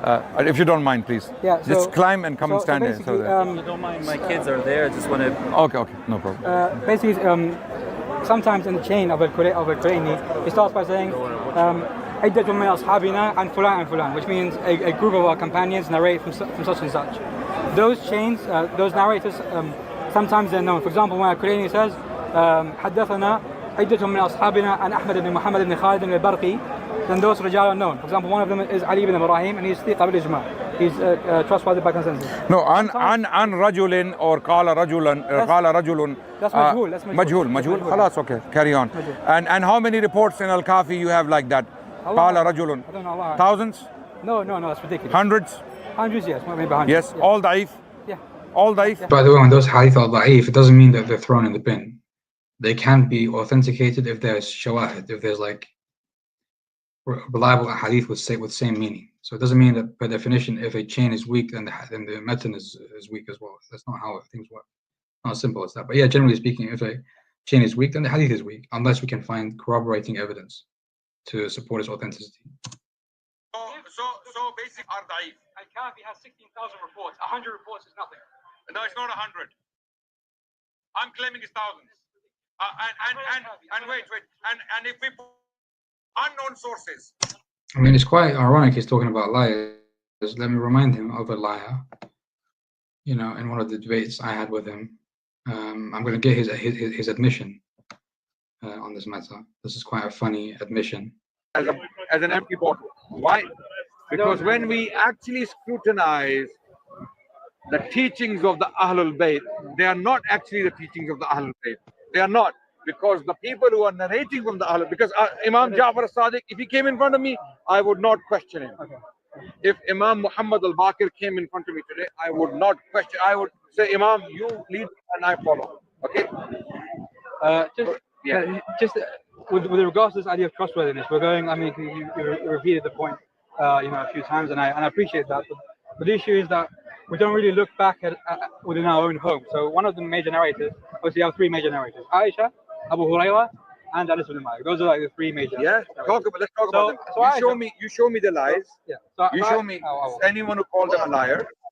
I'll show you a hadith where Aisha herself, she claims that, or basically within the hadith, she alludes to herself lying. Well, basically the hadith is known. It's called hadith al-Maghafir. You know, but right when she says when the Prophet used to go to the house of Zainab and he used to get this. We call it a white lie. You know, she claims to be a liar. I'll tell you why. That's a lie. That's one example. No, this is not a lie. I'll tell you, this is not a lie. This is not. You know when the Sahaba used to say Kadaba Fulan. Allah musta'an. Allah inta tub. Bismillah ar-Rahman ar-Rahim. Inta tuba ila Allahi. فقد سقط قلوبكما وإن تظاهر عليه فإن الله هو مولاه وجبريل وصالح المؤمنين وملائكته ذلك وبعد الظاهر صدق الله العلي العظيم. Allah reveals an entire surah in the Quran calling her a liar. and you want to say she's not a liar. I just had to pause that there. I can't No, but believe brother, it. did you? Wallah. The guy's Brother, did you? If you basically go back to the same video there with minute 27, did you not see like at the time where he said it's a white lie? I mean, this is why I love. It says like, so he literally admitted like minute one that yeah, it's a white lie. I mean, white lie from a linguistic perspective means a harmless lie. Well, it doesn't matter. I mean, you've admitted on camera. She's a liar. Yeah. He's admitted to that on camera. She's a liar. He said no, but the fact that for him, for Adnan, it's not a big deal. For Allah, it's a big deal. For Allah, it's a big deal. Allah's showing me in the Quran, yeah, this person. What's the best book of Ilm Rijal? The Quran, right? The Quran, right? You see what I'm saying? Allah has told me this person is munkar for everything. They are liars. You know, they have a qaida where if someone lies once, you don't trust them. This woman lied against the messenger, and Allah took this lie so seriously, He revealed an entire chapter condemning her. Yet for some reason, she is the epicenter, the heart of your hadith corpus. How does that make sense? Allah musta'an. Around here, yeah? Yeah. I mean, you repeated the point, a few times, and I appreciate that. But the issue is that we don't really look back at within our own home. So one of the major narrators, obviously, you have three major narrators: Aisha, Abu Hurairah, and Anas bin Malik. Those are like the three major. Yeah. Let's talk about them. So you show me the lies. Yeah. So you show me anyone who called them a liar. No, I'll show you a hadith where Aisha, she herself, she claims that, or basically within the hadith, she alludes to herself lying. So basically, the hadith is known. It's called Hadith al-Maghafir. You know that, right? When she says when the Prophet used to go to the house of Zainab, and he used to get we call it a white lie. Stop. And you can hear me laughing. Do you know why? Because I was so surprised that he minute one admitted to her being a lie. It's over. The debate is over. You admit Aisha, Adalat Sahaba finished. Aisha lied to the Prophet ﷺ's face. Khalas, your religion is done. Khara alaykum. Your religion is in the bin where it belongs in the first place. So you just, again, he just took your kindness. He tried to take it for weakness. And because of your adab and stuff and your akhlaq, he just, he tried to, tried to put, how do you say it? Glitter on feces. That's the nicest way I can put it. So you admit she lied to the Prophet. You admit there's a whole chapter revealed about her in the Quran in regards to this. And so Allah musta'an, you take your religion from these people, bro. Wallah, bro, these people, astaghfirullah, bro. I don't know what to say about this guy, man. Wallah, we use the same argument against the entire collection of Shia Hadith. It goes down the drain. I'll tell you why. Because four people I mentioned earlier, Zarara ibn A'yan, okay, Abu Basir, Hisham bin Hakam, Hisham bin Salim, these four, all four of them are condemned as liars in your books, correct? No, not authentically. No. If I show you, there are reports. If I show you authentically that Zarara ibn A'yan was condemned by Imam Ja'far as-Sadiq and Imam Muhammad al-Baqir as a liar, may Allah's curse be upon him. Al-Khoy authenticated it. If I show you it, you will throw all 2,000 reports from him, right? With repetitions. Look, with repetitions. Allah musta'an. This is the thing, bro. Okay, inshallah. Why doesn't he be regular with his criteria? So what about the thousands of reports from Aisha? Allah calls her a liar in the Quran. But oh no, you pick and choose. And again with Sayyidina Zurara radiallahu anh, he's gaslighting the entire Ayatollah Khoy in Mujam al-Rijal Hadith. He weakens the reports with the Imam curses him by tongue. He weakens those reports anyways. I don't even think it's worthwhile showing them this. It's just jahil. I can delve into it in depth, inshallah. It's a cool question. Share my screen. I'm not gonna show a video. I'm gonna share my screen. Bismillah, go ahead. Two ways to reply to this issue. Is this a problem in Sunni theology? If let's say a ma'soom, an infallible, curses someone, is this a problem? No, it's not a problem. You know why? Because there's an authentic hadith in Sahih Muslim. Abu Hurairah narrates from the Prophet where he supposedly stated, Allahumma innama ana basharun. There's a whole فَإِيُّمَا chapter. رَجُلٍ مِنَ الْمُسْلِمِينَ Habibi, Mustafa, sorry, there's a chapter. There's a chapter, not a hadith, the whole bab, 2600A. The whole chapter is about the Prophet cursing people. The Prophet, A'udhu Billah, curses orphan child. He curses Muawiyah. Yeah. Just go through them, inshallah. Yeah. So basically, اللهم إنما أنا بشر فأيما رجل من المسلمين سببته أو لعنته or curse or insult أو جلدته or I lash them, whip them فاجعلها له زكاة ورحمة. Make my curse of him, insulting of him or lashing of him as a form of zakat, as in a form of purification and mercy. So it means that the Prophet is able to curse and insult people and even hit people unjustly. So Imam al-Sadiq when he curses Zurara, it's zakat and rahmah for him. It's basically purification and mercy to Zurara. So what's the problem? That's the first reply. Okay, that's the first reply from Sunni books. This is Sahih. Now we're going to go over to some brothers from Al-Bahith, who's basically done a refutation on this matter, on Zurara being cursed by the Imam Ali. So we'll just go through it just quickly. And it's basically only one report that that one can deduce that the Imam is cursing, and we'll show the context, inshallah, the historical context. So first and foremost, we'll go with the authentic hadith that praise Zurara. So Shaykh al-Saduq narrates with an authentic chain from al-Fadl ibn Abd al-Malik from Imam Sadiq alayhi salam, where he says it's an authentic report. إنه قال أربعة أحب الناس إلي أحياء وأمواتا بريد العجلي وزرارة ومحمد المسلم أحب الناس إلي أحياء وأمواتا, which basically means the four people who are most beloved to me is Buraid, Zurara, Muhammad and Muslim. Those are the most beloved to me. Right? Another authentic report, which is narrated by Al-Kashi authentically, عن أبي العباس قال أبو عبد الله زرارة ومحمد المسلم وبريد أحب الناس إلي أحياء وأمواتا ولكن الناس so he's basically praising him authentic hadith. Again, you can pause the video and you can check these hadith out yourself, right? Then you also have another hadith which is authentic from Al-Kashi عن جميل بن دراج قال سمعت أبا عبد الله عليه السلام يقول بشر المخبتين بالجنة بريد بن معاوية العجلي وأبا بصير ليث ومحمد بن مسلم وزرارة. He says, give them glad tidings that these four individuals, including Zurara, is in paradise. Al-Kashi also narrates with an authentic chain.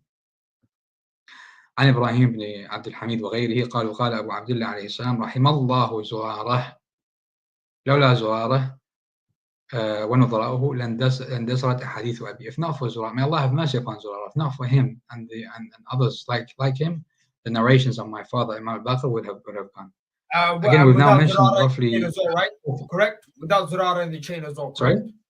Sorry? And these are narrations. Yeah, of course, without Zurara. Unlike Aisha, Aisha, for example, just quick one, just an analogy, just an analogy. So with Aisha, Allah calls her a liar in the Quran. She lied against the Nabi sallallahu alaihi wasallam, as Adnan admitted himself. And then who narrates the most virtues of Aisha? Aisha herself, mashallah. So again, all the enemies of Ali. All the enemies of Imam Ali. For example, you had the Zubayri period, right, in Mecca al-Mukarramah, where they had to propagate certain things. For example, the incident of Ifk, where she claimed she was allegedly accused of zina, right, by the companions. Nobody else narrates this. That was actually there. Abu Hurairah narrates it. He becomes a Muslim 2 years later. From that time in Medina, where the whole city was on the edge of their seat for 1 month, waiting for Wahi to come down to confirm whether or not she was innocent from zina, where they claim the ayahs of Surah Nur, which are about Sayyidah Maryam radiallahu anha, right? She applies it to herself. The only person that actually narrates this incident that was there is her. You would think Imam Ali would narrate it, Hassan bin Thabit. You think other companions would narrate it. Nobody. The only person that narrates it that was there is her. So this is what I'm saying. Now we have authentic reports praising Zurara without Zurara in the chain, right? I said, yeah, of course, yeah. I mean, now I've mentioned roughly like 4 or 5 companions.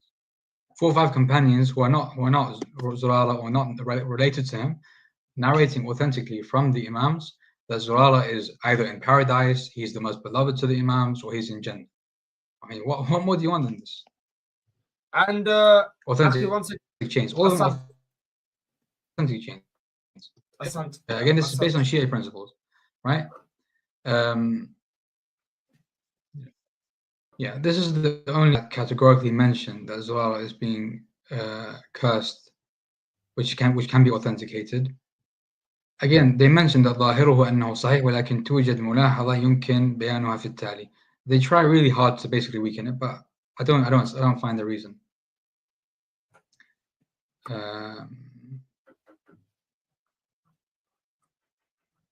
Yeah, again, one of them is authentic, and it mentions Lan. We've proven that the vast majority of the Shia corpus, the authentic reports, are praising of Zurara. We have one hadith that is basically where it shows that he's being cursed. Okay. Now here comes the context. This is also a authentic hadith from what's it called, Al-Kashi. Now again, this is from the son of Zurara, where Imam Sadiq alayhi salatu wasalam says, اقرأ مني على والدك السلام وقل له إني إنما أعيبك دفاعا مني عنك فإن الناس والعدو يسارعون إلى كل من قربناه وحمدنا مكانه لإدخال الأذى في من نحبه ونقربه, which basically means that the Imam is saying, I'm forced to do this because we're basically, I mean, those who we love are constantly being put in hardship. Now, some may say, okay, this is the son of Zurara narrating this, we can't trust this, and he's basically trying to protect his father. First and foremost, we're proven with 4 or 5 different narrators who are not related to Zurara, who basically confirm that the Imams have praised Zurara. Now, I'm going to go to a Salafi scholar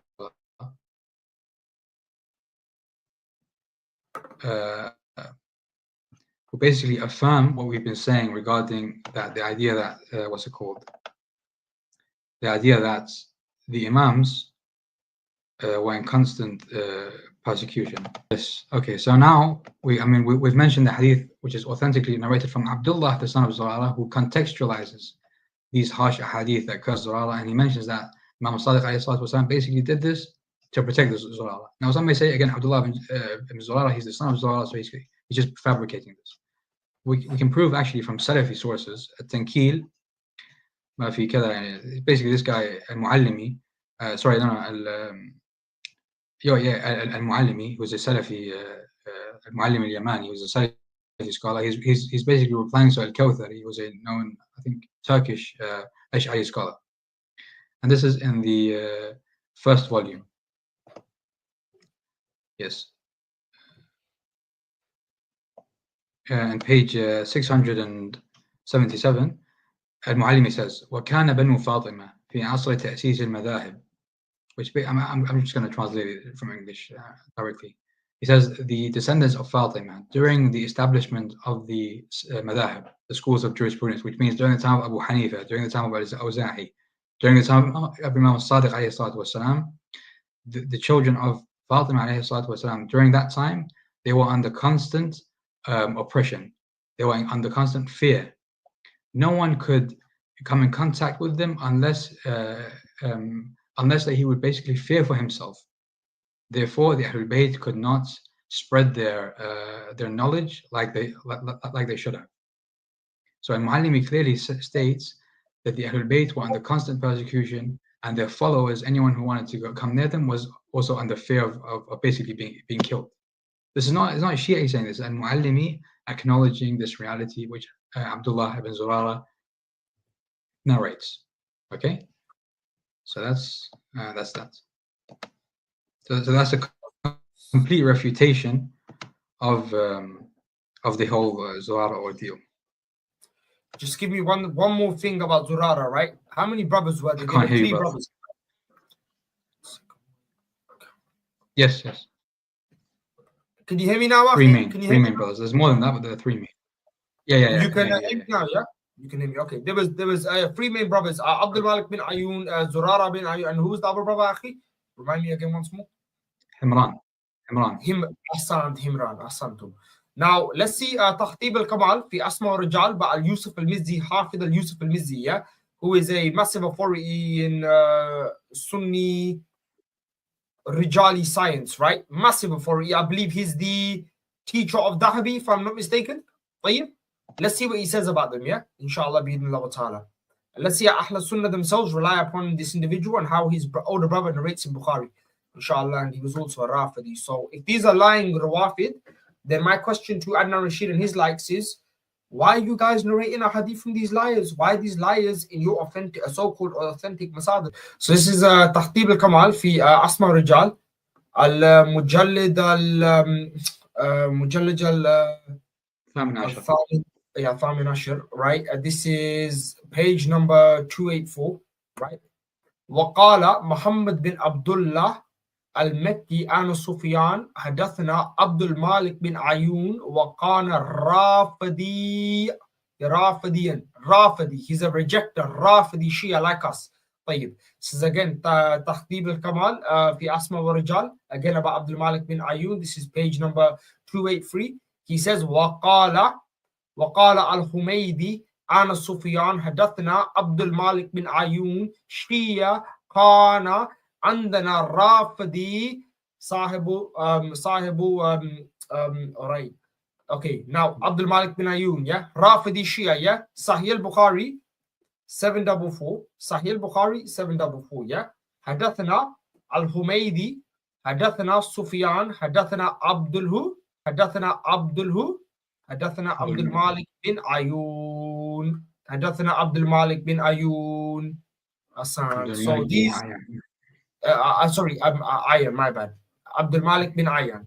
So these lying Shia Rawafid, why do Ahl Sunnah rely upon them in the narrations? Why? The narrators of Bukhari and Muslim are thicker upon ijma. They're thicker upon ijma. So my question to my Sunni brothers and sisters, these lying Shia Rawafid, right? Because they were free, but as you've admitted, by the way, you have hundreds of Shia narrators in your Sunni books, right? My question is, why do you rely upon them? Why Sufyan, as you mentioned to Adnan as well, Sufyan al-Thawri, a great Imam from the Salaf, he authenticates him. He authenticates Abdul Malik bin Ayun, right? He authenticates him. And you rely upon him in Bukhari in multiple places.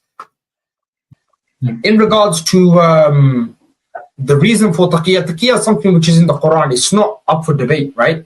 You see what I'm saying? But again, I want to show one more thing just to show the area of the hostility during that time. And this is Sira Alama Nubala, Juz al-Khamis, volume 5. This is page number 100 and 102 under the biography of Ulay bin Rabah.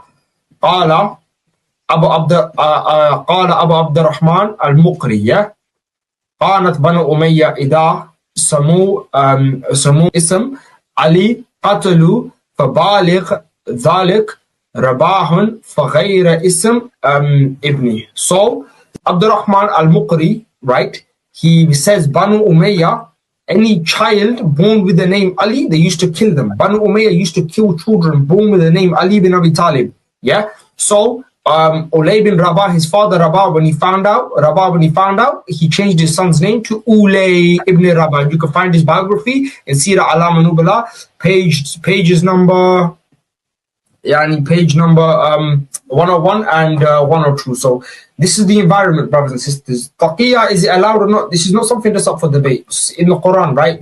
But I wouldn't be surprised if Adnan did inkar the Quran over this matter.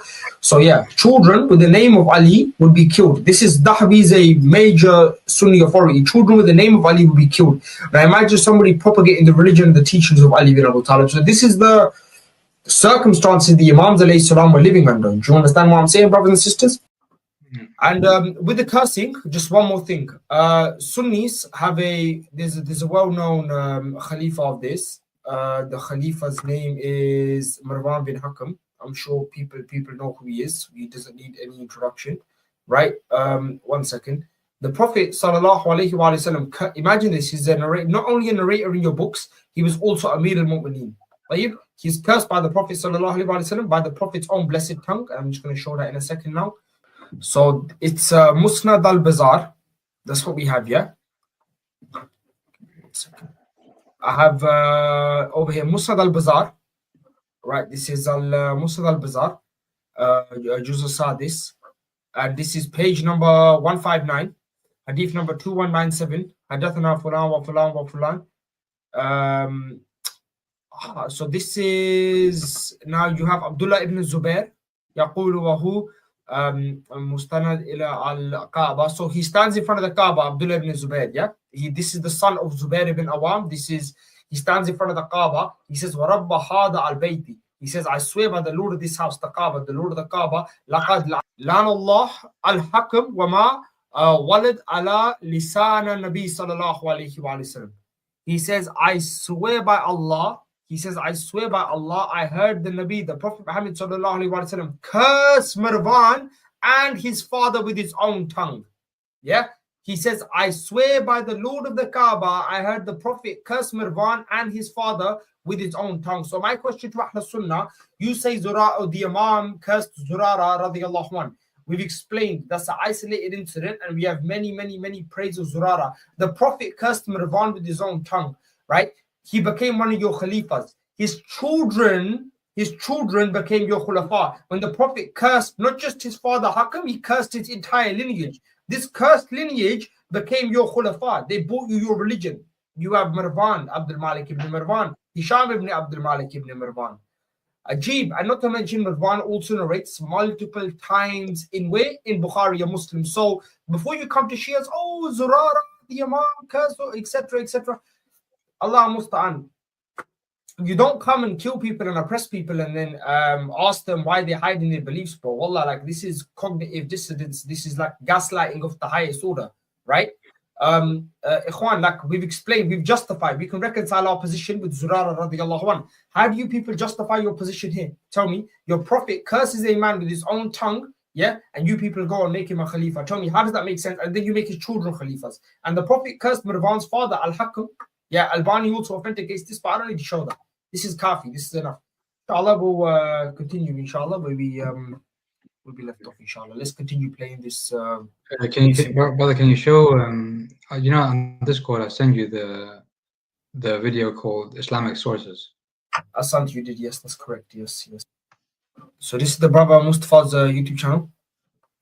The second part is acknowledgement of trustworthiness despite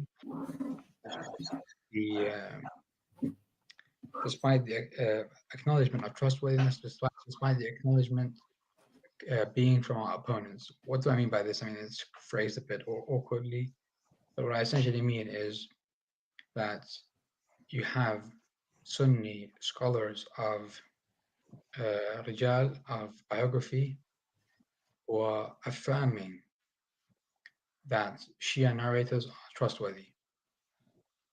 Now, if a Shia biographer said about a certain Shia narrator that he or she was trustworthy, you would say there's bias involved.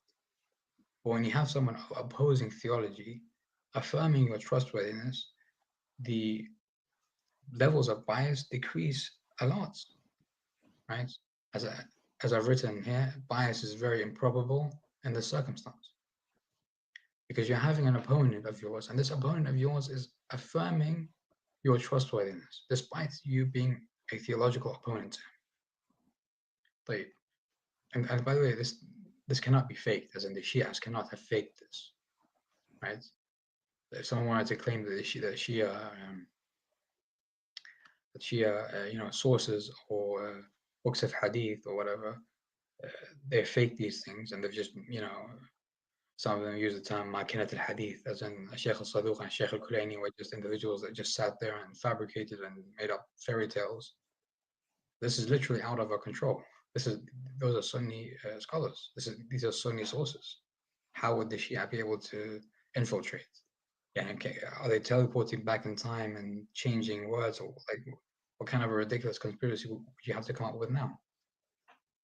Okay, so we're going to just go through this list, and I've got some really important narrators. 1, 2, 3, 5, 6. So I've got 6 narrators, and this is just an example, just a sample of narrators, of important narrators that have been authenticated by Sunni scholars. So the first one is Abdul Malik ibn Ayyan. And Abdul Malik ibn A'yan, he's actually the brother of Zurara ibn A'yan and Himran ibn A'yan.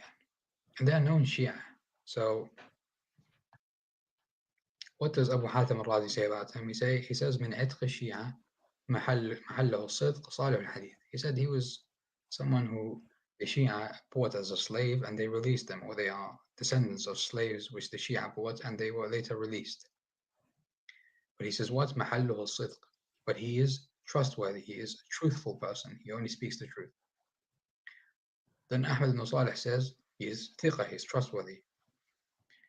Then he says, then Ibn Hajar al-Asqalani, who is known as Amir al-Mu'minin fil Hadith. Ibn Hajar al-Asqalani is one of the biggest scholars of Hadith in Sunni Islam. He says about Malik ibn A'yan, Saduqun Shi'i, which means he's a truthful Shia. Al-Dhahabi says the same thing about him. Al-Dhahabi, by the way, he is the student of Ibn Taymiyyah. Right, so these people are not close to the Shia at all, yet they're still affirming the truthfulness and trustworthiness of our narrators. But then, you know, some did critique him, no doubt, again, because of that bias comes in. But the main point is that the general notion is that he's been praised for trustworthiness, despite being of different, you know, theological view. That's the first one. Now we have a very controversial narrator, and he's a very, very important narrator in Shia Islam. His name is Jabir ibn Yazid. Jabir ibn Yazid al-Ju'fi. And some of the biggest scholars of Hadith have actually deemed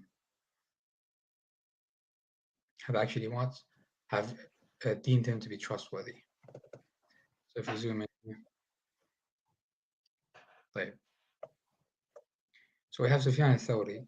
Sufyan al-Thawri said about him, ثقة, he is trustworthy. وإذا قال حدثنا وأخبرنا فذاك ومرة كان ورعا في الحديث ما رأيت أورع في الحديث منه. Sufyan al-Thawri says that if Jabir says I heard or I was told, then it's true, right? He's so trustworthy that if you hear him say I heard or I was told, then believe him. And in another time he said he was the most careful individual when it came to hadith, when it came to narration.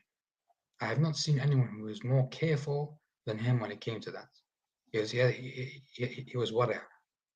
He wasn't someone who was haste, you know, to just take anything. He was very careful with that.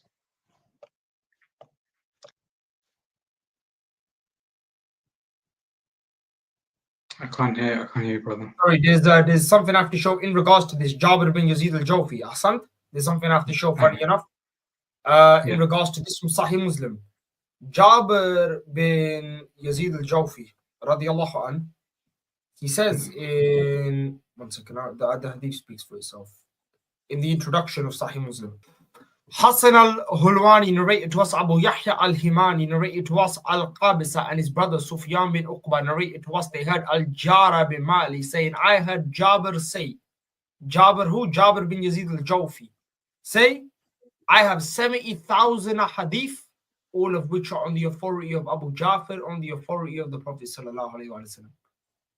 Subhanallah. Abu Ja'far is who? Muhammad Baqir, correct? Yes. So our question to Ahl Sunnah, Jabir bin Yazid al-Jawfi radiyallahu anhu had 70,000 hadith from Imam Muhammad Baqir alayhi salam, Abu Ja'far. Where are these 70,000 hadith gone? Because I just saw they have their moments where they pick and choose. Do you see what I'm saying, Akhi? They have their moments where they pick and choose. They have to rely upon Shia authorities in some places, and in other places they just want to totally disregard them. Was one of the more objective individuals. So if he genuinely believed you to be a liar, he would call you a liar. And if he believed you to be truthful, he would call you truthful. He wouldn't look into your theological positions that much. He was one of the more biographers of narrators. What does Shu'bah ibn Hajjaj say about Jabir ibn Yazid? He says, صدوق في الحديث ومرة كان كان جابر إذا قال حدثنا وسمعت فهو من أوثق الناس. Which means what? That Jabir ibn Yazid, he's trustworthy in hadith, and that if Jabir said, I heard or I was told by, he is from the most trustworthy people to take from. And Waki ibn Haraj also said Thiqa, others also praised him, and Zuhair ibn Muawiyah said كان إذا قال سمعت أو سألت أو سئلت فهو من أو سألت يعني سمعت أو سألت فهو من أصدق الناس. That's again, it's a very similar statement to the ones that we've read before, so it doesn't really need translation. Now some may come and say, but he's been critiqued, you've just ignored everything else. There's an interesting quote that really needs to be taken into consideration here. So Ibn Adi, he mentions Ibn Adi al-Jurjani, he mentions له حديث صالح وقد احتمله الناس وعامة ما قذفوه به أنه كان يؤمن بالرجعة ولم يختلف أحد في الرواية عنه وهو مع هذا كله أقرب إلى الضعف منه إلى الصدق.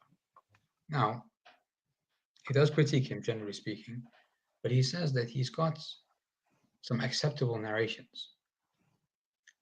But the main criticism that people have against him is that he used to believe in Raj'a, which is a Shia, theological belief.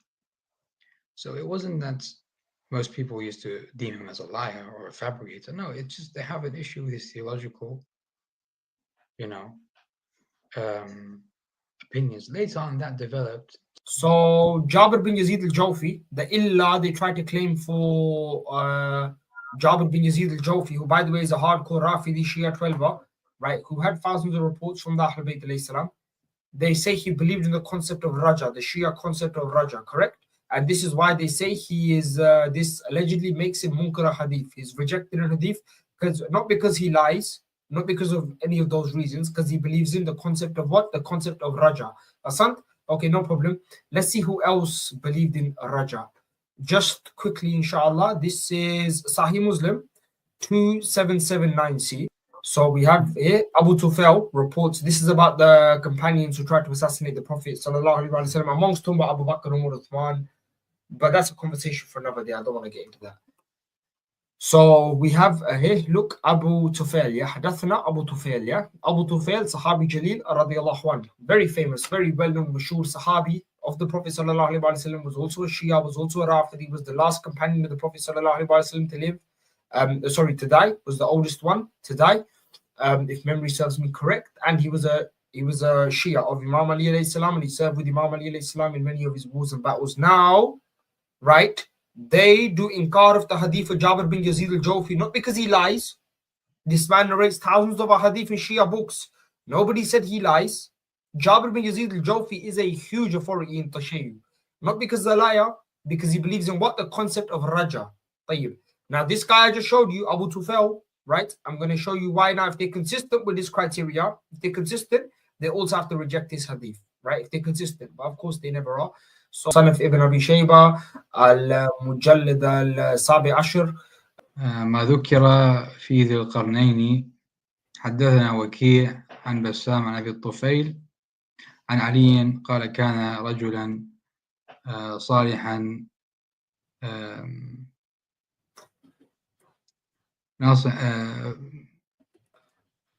كان صالحا فضرب على قرنه الأيمن فمات فأحياه الله ثم ضرب على قرنه الأيسر فمات فأحياه الله وفيكم مثله.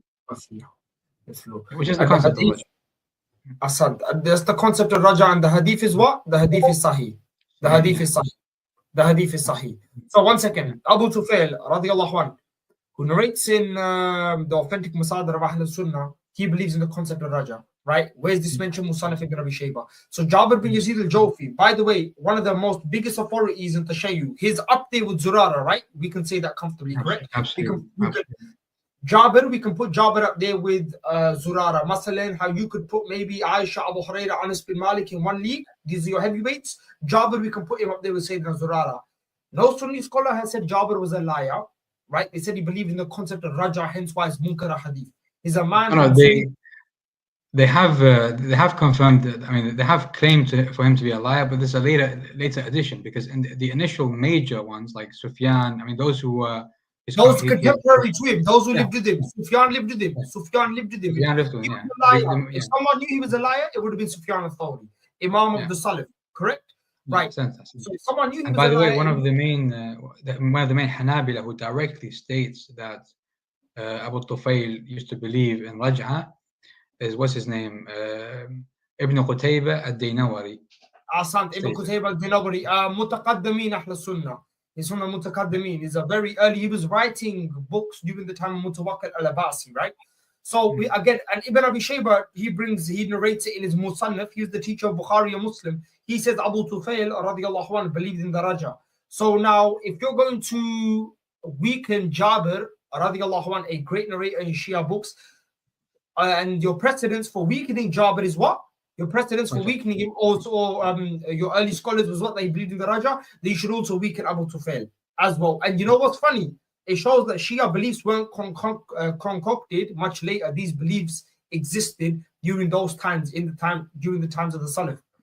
Tamam. Tayyib, inshallah. We'll continue, inshallah. 1 second. We'll have the video to roll. That's Jabir ibn Yazid. Then we have Aban ibn Taghlib al-Bakri.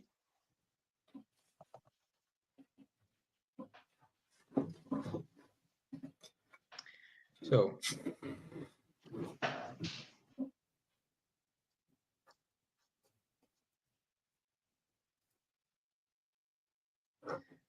Abu al-Fath al-Azdi says, كان غاليا في التشيع وما أعلم به في الحديث بأسا. Which means this guy, Aban ibn Taghlib, he was an extremist when it came to his tashayyu. he had a lot of tashayyu in him. He was a staunch Shia. But I do not know any issue with his hadith, with his narration. Meaning what? He's trustworthy. Despite his Shia theological standpoint, he's a trustworthy individual. Again, these are opponents saying this. There's not a Shia saying that he's trustworthy. The opponents of this man are affirming his trustworthiness. Like, what more do you want than that? How more can you decrease, or in what ways can you decrease the level of bias more than this? Al-Dhahabi, again, the student of Ibn Taymiyyah, says, شيعي جد لكنه صدوق فلنا صدقه وعليه بدعته. Which means what? He is a staunch Shia, but he's truthful. When he speaks truth. So we will take his narrations because he's truthful, and unto him is his innovation. Right? So it's at that level. Yahya ibn Ma'in, again, a giant scholar of hadith, said he's thiqa and so on. So again, you've got lots of people who have mentioned that he's trustworthy. So that was Aban ibn Taghlib. Then we have Abbad ibn Yaqub al-Rawajini. Here.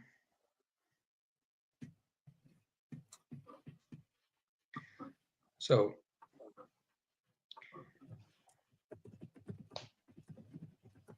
Ibn Hajar al-Asqalani, again, a giant scholar in hadith, one of the biggest Sunni scholars in hadith. He says, Saduqun rafidhi. He is a trustworthy, a truthful rejecter. Rejecter, by the way, is the highest, level of tashayyu you can get. It's it's this, they're essentially a step away from killing the man, essentially, right? This title, Rafidhi, if anyone is accused with that title, it means he's essentially hated by the Sunni scholarship. But despite that, Ibn Hajar says he's truthful. He doesn't lie. Abu Hatim al-Razi says Shaykh thiqa. He's a trustworthy scholar. And Abu Bakr ibn Abi Shayba, who is the Shaykh of Bukhari, by the way, he says, لولا رجلان من الشيعة ما صح لهم حديث. If not for two men from the Shia, two narrators from the Shia, they would not have a single authentic, narration. And he mentioned Abbad ibn Yaqub as being one of those trustworthy, extremely trustworthy individuals. Now they acknowledge, by the way, Salih ibn Muhammad says, "Kana yashtum Uthman." This guy was so clear in his tashayyu and so clear in his rafd, his rejection, his Shiaism, that he would openly curse and insult Uthman. But again, they acknowledge that that he speaks truth. So that was Abbad ibn Yaqub. Then we have Muawiyah ibn Ammar al-Duhani, who is again a known major narrator of hadith in Shia Islam. So Abu Hatim ibn Hibban al-Wusti, he mentions ذكره في الثقات, that this individual is trustworthy. Ahmad ibn Shu'ayb al-Nasa'i says ليس به ثقة. Ibn Hajar al-Asqalani says صدوق. Al-Dhahabi says ثقة. Yahya ibn Ma'in says ليس به بأس. Yaqub ibn Sufyan al-Fazawi says ليس لا بأس به. So the general consensus, except for the first opinion here, is that he's trustworthy. Again, despite him being a Shia, you have major scholars like Ibn Hajar, like Al-Dhahabi, like Yahya ibn Ma'in, like Al-Nasa'i, Sahib al-Sunan, acknowledging the trustworthiness of a known Shia narrator like Muawiyah ibn Ammar. So how can this religion come from fabricators when the opponents of this religion affirm the trustworthiness of the narrators? SubhanAllah. Then you have the last person on this list, and he's quite important, and he's Muhammad ibn Yaqub al-Kulayni. And I'm quoting here from Jami' al-Usul by Ibn al-Athir al-Jazari, or Jazari, something like that. Ibn al-Athir, in his book Jami' al-Usul, he mentions Muhammad ibn Yaqub هو أبو جعفر محمد بن يعقوب الرازي الفقيه الإمام على مذهب أهل البيت. This is very, very important. Why? Because first and foremost, this scholar, Ibn al-Athir, is very known in his analysis of history and so on. Second of all, he's saying that this grand jurist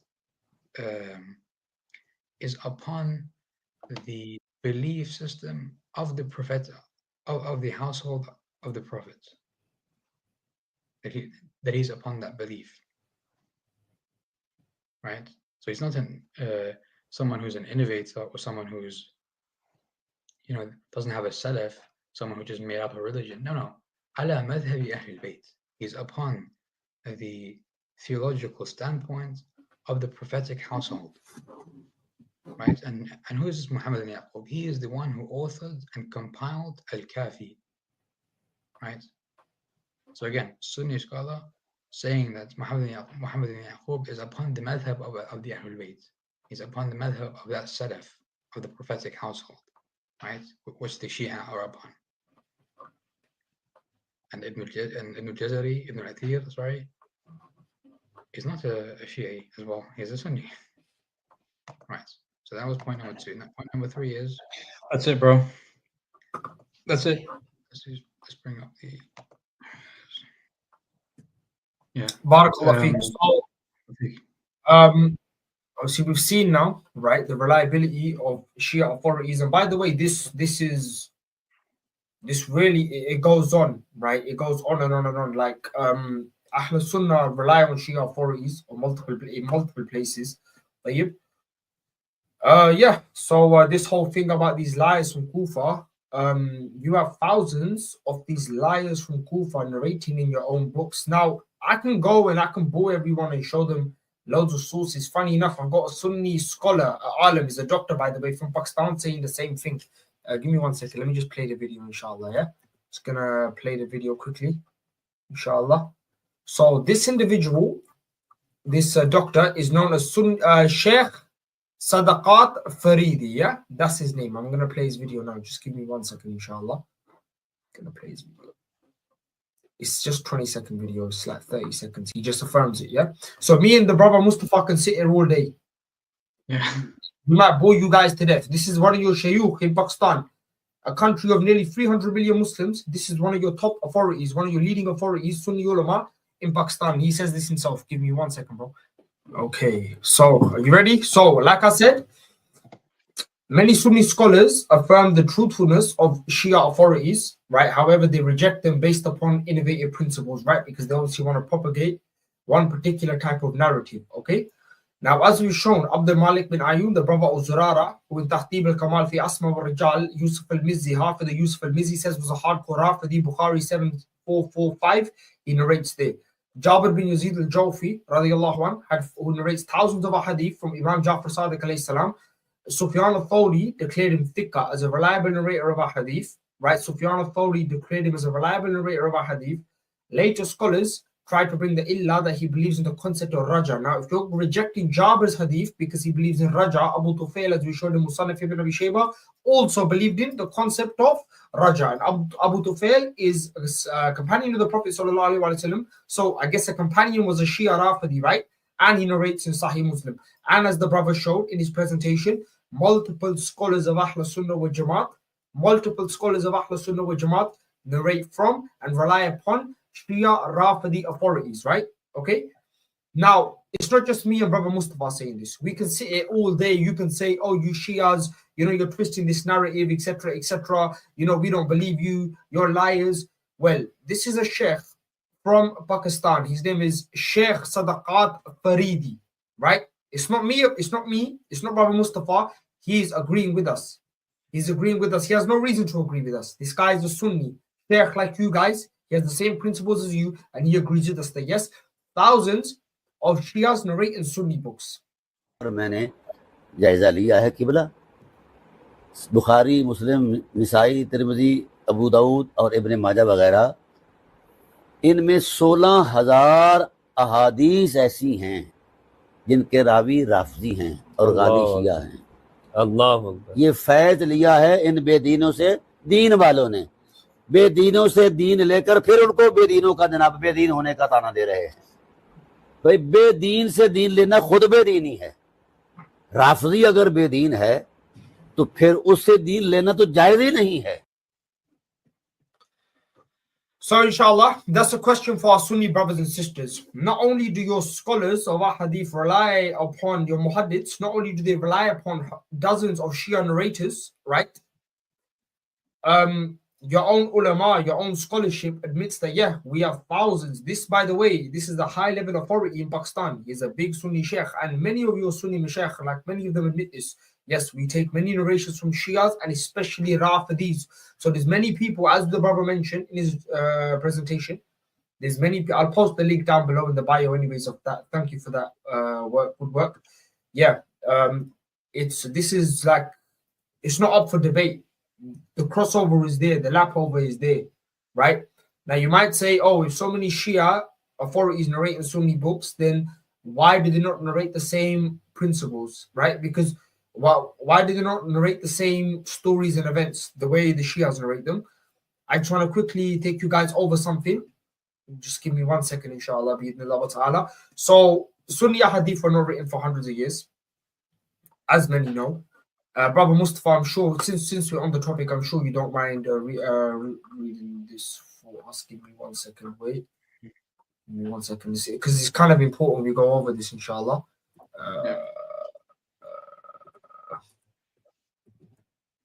Right, so this is, I'm bringing you Ibn Hajar al-Asqalani. This is Muqaddamah al-Fath al-Bari, yeah? So Muqaddamah al-Fath al-Bari by Hafid Ibn Hajar al-Asqalani. Ibn Hajar al-Asqalani says Ahl Sunnah didn't start writing a hadith until when? Until there was too many hadith from the Shia, Rawafid, and they started writing a hadith in order to what? Oppose them. So before the Sunnis ever had a hadith corpus, the Shias were already writing and scribing a hadith. You guys started writing and scribing a hadith much later. Al-Kafi, which is the most commonly well-known source of like Shia hadith, is compiled from the 400 Usul. So we have Al-Kafi, but we had much more before Al-Kafi. Al-Kafi was just a compilation by Thiqat al-Islam al-Khulaini. So I'm going to share my screen now. and I'm just going to sure you don't mind reading this, right? It's Muqaddama al give me 1 second. Okay, so this is the book Hadith al-Sari, Fath al-Bari, correct? The introduction to Fath al-Bari, correct? هدي الساري مقدمة فتح الباري لابن حجر العسقلاني. Yes. Awesome. Give me 1 second. Okay. الفصل الأول في بيان السبب الباعث لأبي عبد الله البخاري على تصنيف جامعه الصحيح وبيان حسن نيته في ذلك, which basically means that's the first section, that's the introduction, and this is why al-Bukhari made his Sahih basically, and his good intention behind this. اعلم علمني الله وإياك أن آثار النبي صلى الله عليه وآله وسلم لم تكن في عصر أصحابه وكبار تابعيهم مدونة في الجوامع ولا مرتبة لأمرين.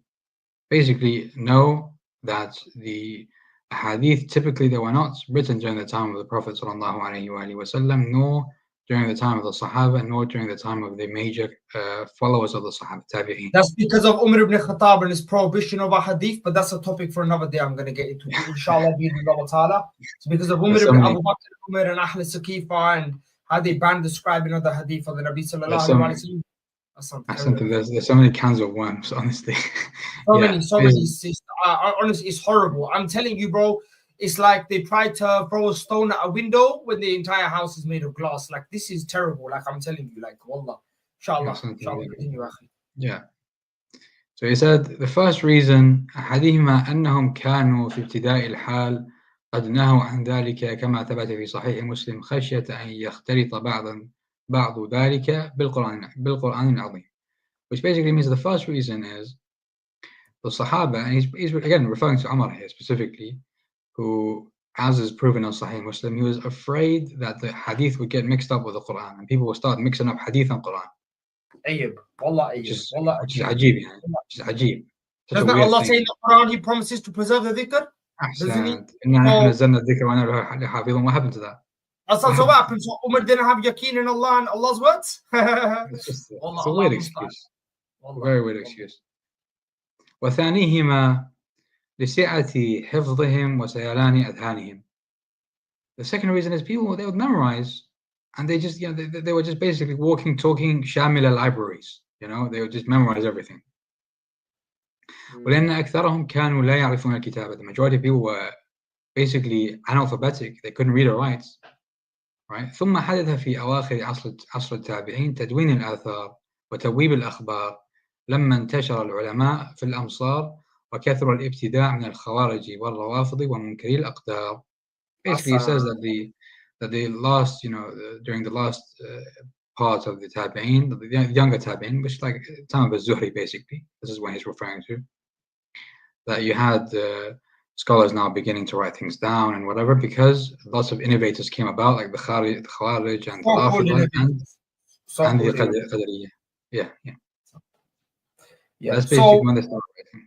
The Sunni Hadith corpus literally only came about as a response to the Shia Hadith corpus.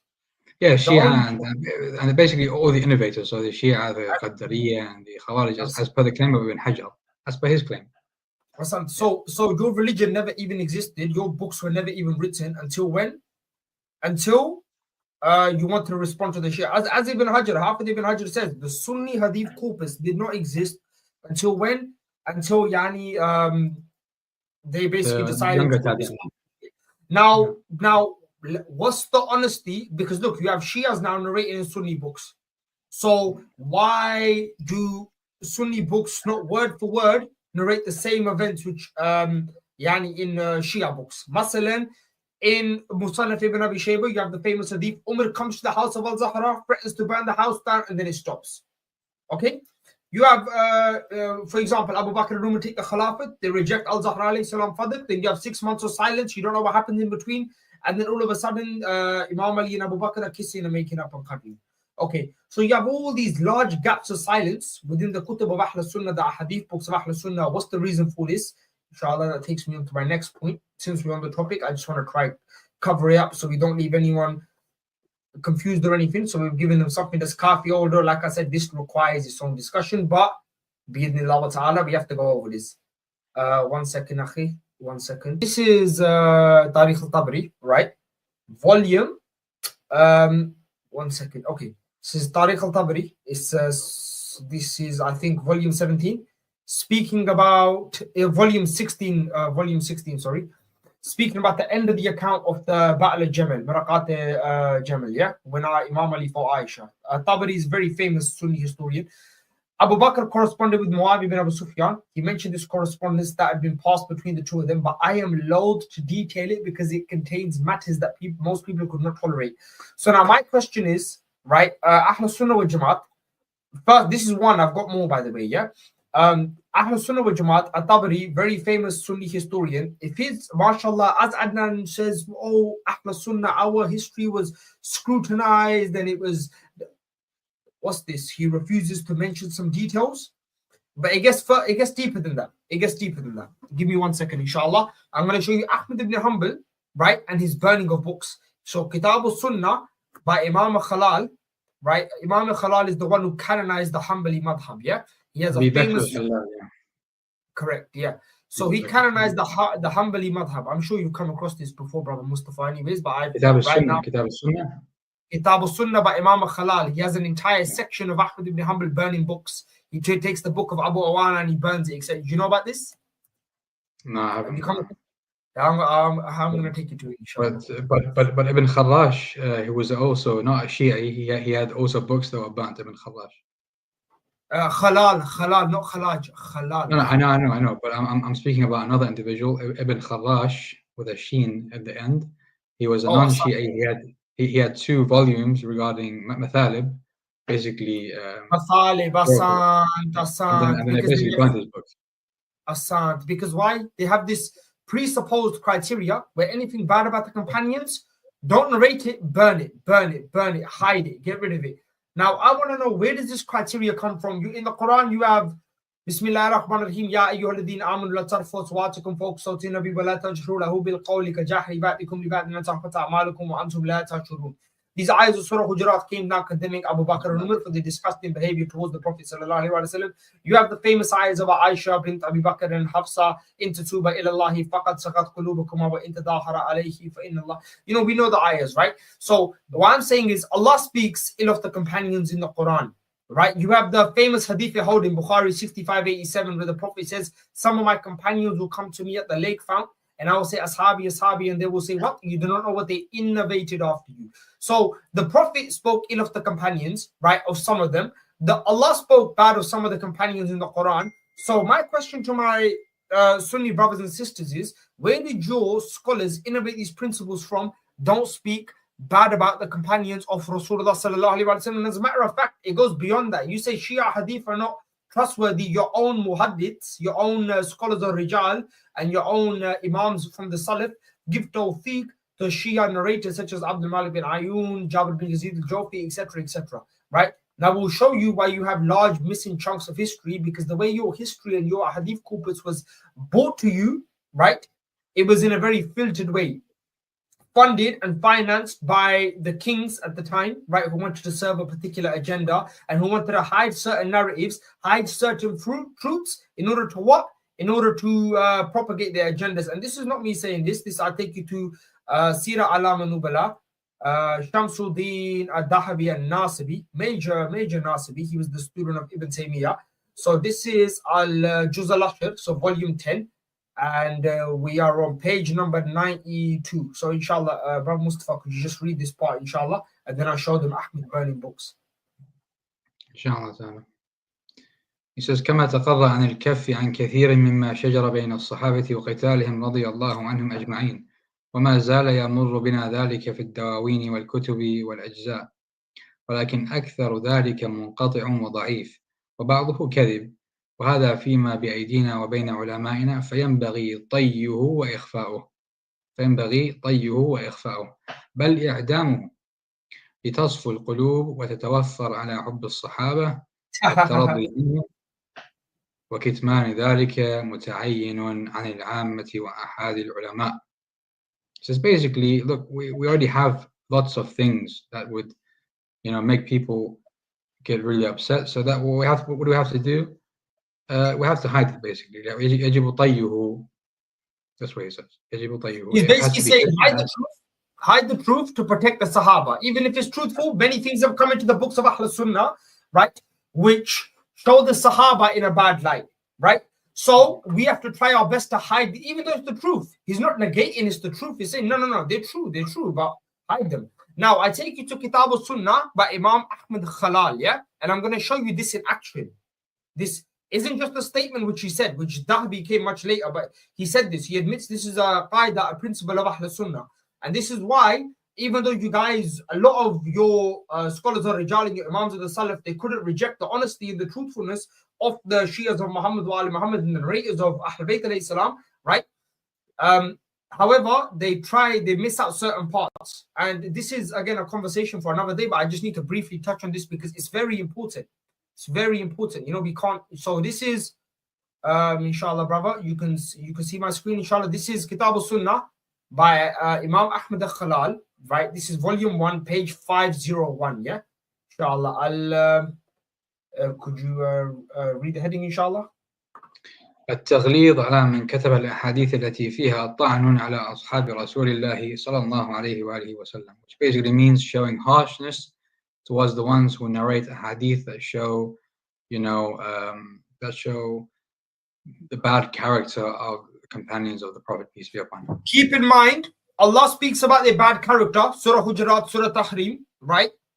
Keep in mind, the Prophet himself, Bukhari, you have an entire chapter, the chapter of the Hawd, where the companions come to the lake fount, they innovate and they get taken away. Keep all of this in mind, by the way. There's 12 companions, Sahih Muslim 2779c, who tried to assassinate the Prophet. So many companions, Ain al-Rasi, very great people, but some companions, they have shady characters. Allah says this, the messenger says this, not me. Now let's go look at this in practicality. Let's see what Mr. Ahmad ibn Hanbal was doing. Let's see what he was doing in order to try hide the truth. Give me 1 second. Agha Ahmad. Asant, yes. Let's see what Ahmad ibn Hanbal. Ahmad ibn Hanbal, let's see what he was doing, inshallah. Before I show this, I just want to show this quickly. This is Sira Alam Nubala. Sira Alam Nubala. This is volume 8, Shamsuddin Dahabi. He goes over Abu Awana. Abu Awana, very famous. Abu Awana. 1 second, let me just quickly go over it, inshallah. So this is Dahabi al-Nasibi, volume 8. Abu Awana, he mentions him, Huwa Imam al-Hafid, al-Hafid al-Tabid, Muhaddith al-Basra, yeah, Wada bin Abdullah Mawla. So he gives him a tawfiq and he mentions the ayn next to his name, right? So yeah, he's reliable, trustworthy Abu Awana, yeah? That's it. Now let's see what happened to Abu Awana and let's see what happened to his book, right? So now there's tawfiq for Abu Awana. Let's see now what happened to him. You would think this guy, trustworthy, mashallah, a Hafid, al-Imam al-Hafid, you would think Ahl Sunnah, right, or the compilers of the hadith of Ahl Sunnah, you would think they would, mashallah, tabarak wa ta'ala, run towards him and his narrations. Let's see the reality of the situation, inshallah. Then we'll get back to Adnan Rashid and his video and his stupid claims. So, okay, inshallah, 1 second. Yeah, inshallah. Could you read the Akhi? Yes. وأخبرني محمد بن علي قال ثنى مهنا قال سألت أحمد قلت حدثني خالد بن خداش قال السلام. وأخبرني محمد بن علي قال ثنى يحيى قال سمعت خالد بن خداش قال جاء السلام بن أبي مطيع إلى أبي عوانة فقال هات هذه البدع التي قد جئتنا بها من الكوفة. قال فأخرج إليه أبو عوانة كتبه فألقاها في التنور. فسألت خالدا ما كان فيها؟ قال حديث الأعمش عن سالم بن أبي الجعد عن ثوبان قال رسول الله استقيموا لقريش وأشباهه. قلت لخالد وإيش؟ قال حديث علي أنا قسيم النار. قلت لخالد حدثكم به أبو عوانة عن الأعمش؟ قال نعم. Basically, this is what we call talasum. This is what we call like guesswork.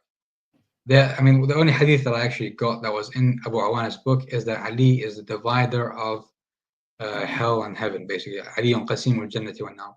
Abu Awana, he had these controversial hadith in his book, and the guys were like, this is ridiculous, we have to burn it. So they just burn books where they wouldn't agree with the contents, basically. So this is the Kitab al-Sunnah by Imam Khalal. I've got this from a Sunni website. This is the book, by the way. We're not showing you Shia book. We're showing you the man who canonized the Hanbali madhab, yeah? And this is hadith number 820 and 821, inshallah. You just want to read that, by the way. Inshallah, bismillah. Yeah. Yes. So 820 وأخبرنا عبد الله بن أحمد. I think it's the son of Ahmad al-Hanbal. Yeah. سمعت أبي. Yeah, this is Ahmad al-Hanbal. سلام ابن أبي مطيع من الثقات من أصحاب أيوب وكان رجلا صالحا حدثنا عنه عبد الرحمن بن مهدي ثم قال أبي كان أبو عوانة وضع كتابا فيه معايب أصحاب النبي صلى الله عليه وآله وسلم وفيه بلايا فجاء إليه سلام بن أبي مطيع فقال يا أبا عوانة أعطني ذلك الكتاب فأخذه سلاما فأحرقه. الله أكبر. Basically, he said there was this book filled with calamities. This guy, he comes up, he said, "Can I borrow the book, please?" and then the book got completely, bombarded with destruction. So he basically ripped the book. So this is the thing. The Shias are liars. MashaAllah, the Shias are liars. Your own Imams give tawfiq to our narrators, right? The Shias are liars. There's books from reliable non-Shia, Yani Hafid and Imams of Hadith, Muhaddiths, and Ahmad's taking them and burning them. Why? Why is he burning them? Because you're trying to propagate a particular agenda. As Dahabi says, we try to hide the problems of the companions. Allah musta'an. And then you want me to believe your corpus is something to be relied upon. But that's not all, inshallah. We got more bi'idhnillah. We got one more, inshallah. I just want to show. 821, inshallah. Akhbarana Abu Bakr al-Muridi.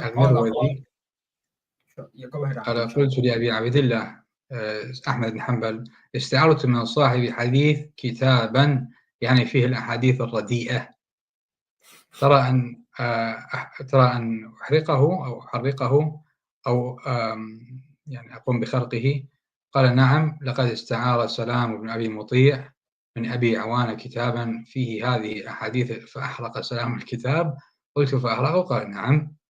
He said basically, if I come across a book that contains, these bad hadith, what should I do with it? He said Abu Awana, he had a book like this, and this guy Salam bin Muti', I believe his name was, took Abu Awana's book and he burns it. Khalas, man, just give over, just burn it, man.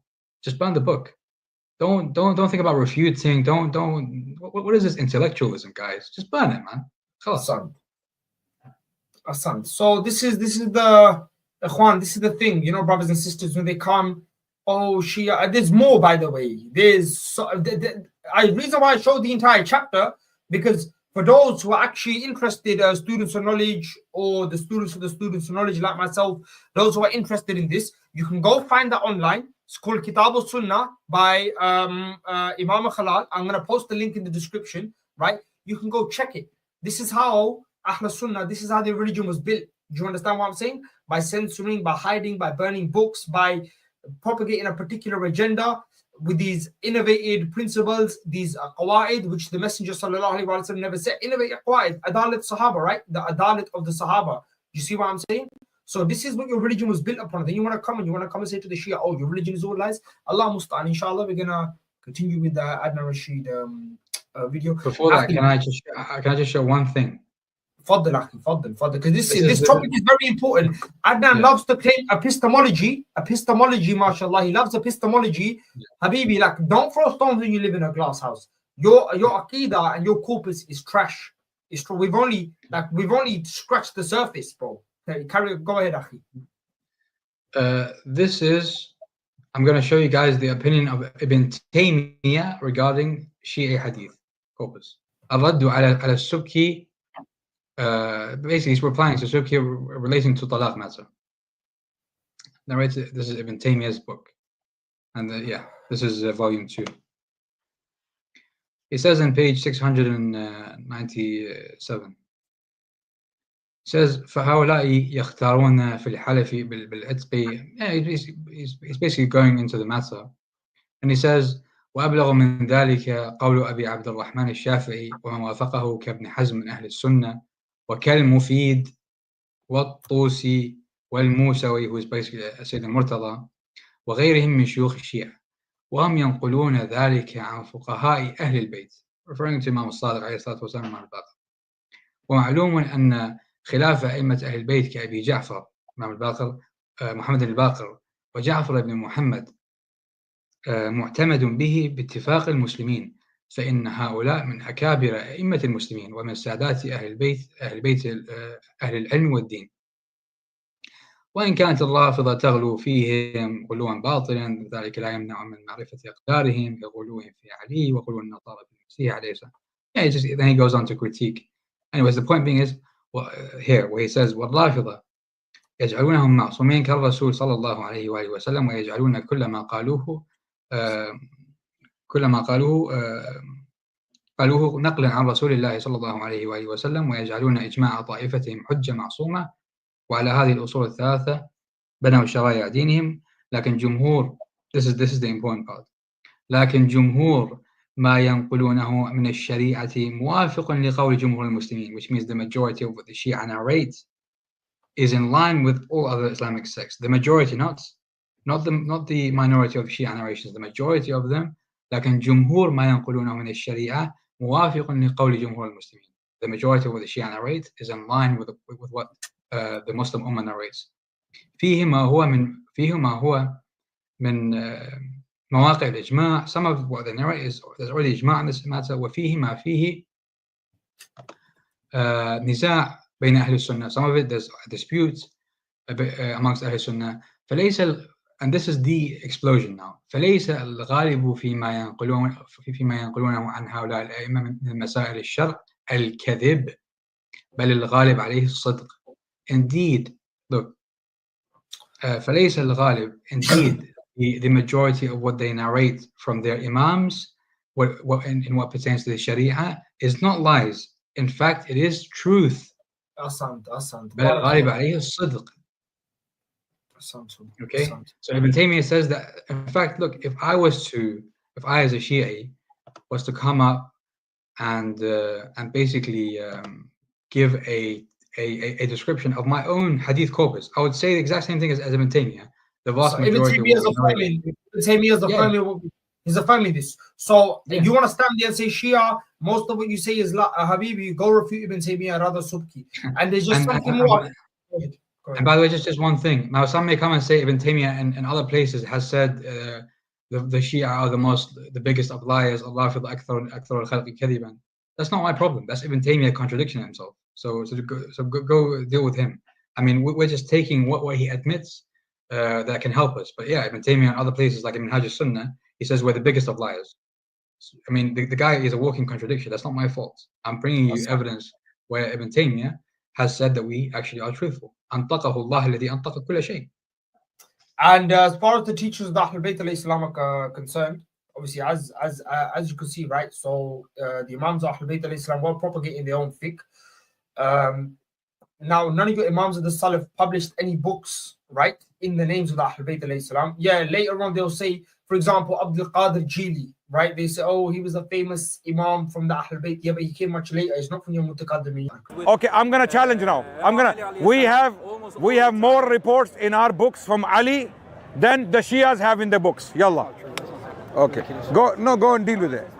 He's not from the Salaf. The Salaf of the Ahlul Bayt al-Islam, you guys totally dismissed them like you have nothing from them, and that's just not me saying it. You took nothing from Imam Bakr and Sadiq alayhi salam, even Imam Ali. You guys took nothing from him. Your four schools took nothing from him. Again, who said that? Not me. Ibn Taymiyyah. I'll show you one more time, inshallah.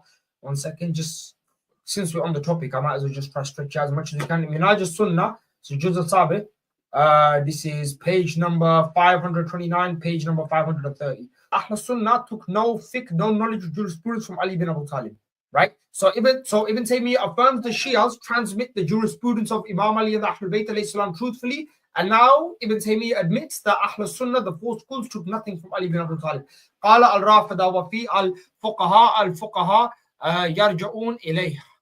يا الجواب يا أنا هذا بيان فليس في الأمة الأربعة ولا غيرهما من أمة الفقهاء من يرجو إليها في فقهاء إمام مالك فإن علماء عن أهل المدينة وأهل المدينة يكادون يأخذون يقول علي بالأخذ فقهم عن الفقهاء السبع. So he عن زيد وعمر وابن عمر etc etc. So then he speaks about Shafi'i, then he speaks about Abu Hanifa. He says this is a lie. He says none of the four schools took anything from Imam Ali alayhi salam. None of the four schools took anything from Imam Ali alayhi salam, mashallah, right? He says Imam Malik took from Ahl Medina, Imam Shafi. And this is not me saying it, bro. This is your Imam, the Imam of the Wahhabiyya, the Imam of the Salafiyya, right? Ahmad ibn Hanbal. He's saying it. He's the one saying it. Manhaj al-Sunnah, volume 7, page 530 to 531. So what does Ibn Taymiyyah affirm? The Imam of Adnan Rashid, the Imam of all the boys at Saqifa Corner, Speaker's Corner, but I like to call it Saqifa Corner, right? What does he affirm? He affirms the Shias transmit fiqh truthfully from the Ahl Bayt alayhi salam, and he also affirms what? None of the four schools took any fiqh from Imam Ali alayhi salam. Allah musta'an. What can we say? And we're the liars? MashaAllah, you guys are the ones burning books. Your own scholars admit we have to hide the problems between the companions, even if they're true, right? You guys burn books, you censor things, you lie, and you totally negate the family of Rasulullah sallallahu alaihi wasallam. You decide to take from liars, and your own scholars admit we're truthful in transmitting fiqh and jurisprudence. However, we're not to be trusted. Allah musta'an. Okay, I'm gonna challenge now. We have more reports in our books from Ali than the Shias have in their books. Yallah.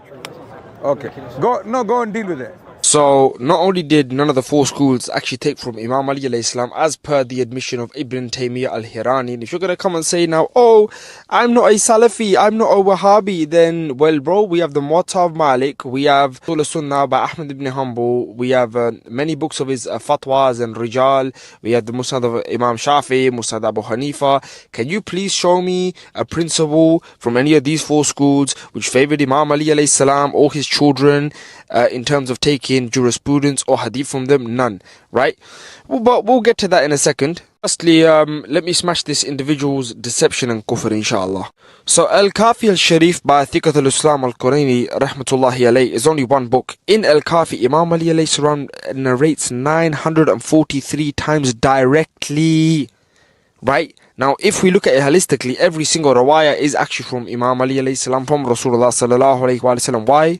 Because as per the admission of the Imams of the Ahl Bayt alayhi salam themselves in Al-Kafi volume 1, book 2, chapter 17, every single thing the Imams alayhi salam narrate and say is upon the authority of their forefathers. So Ja'far as-Sadiq alayhi salam does not give his opinions like Abu Hanifa, Imam Malik, Ahmad ibn Hanbal. Ja'far as-Sadiq narrates from Muhammad Baqir, from Zain al-Abidin, Sayyid al-Sajidin, Imam Hussein, Imam Hassan, Imam Ali, Rasulullah, Jibreel, to Allah Jalla Jalaluhu, Allahumma salli ala Muhammad wa ali Muhammad wa ruhi al-fida, salamullahi alayhi.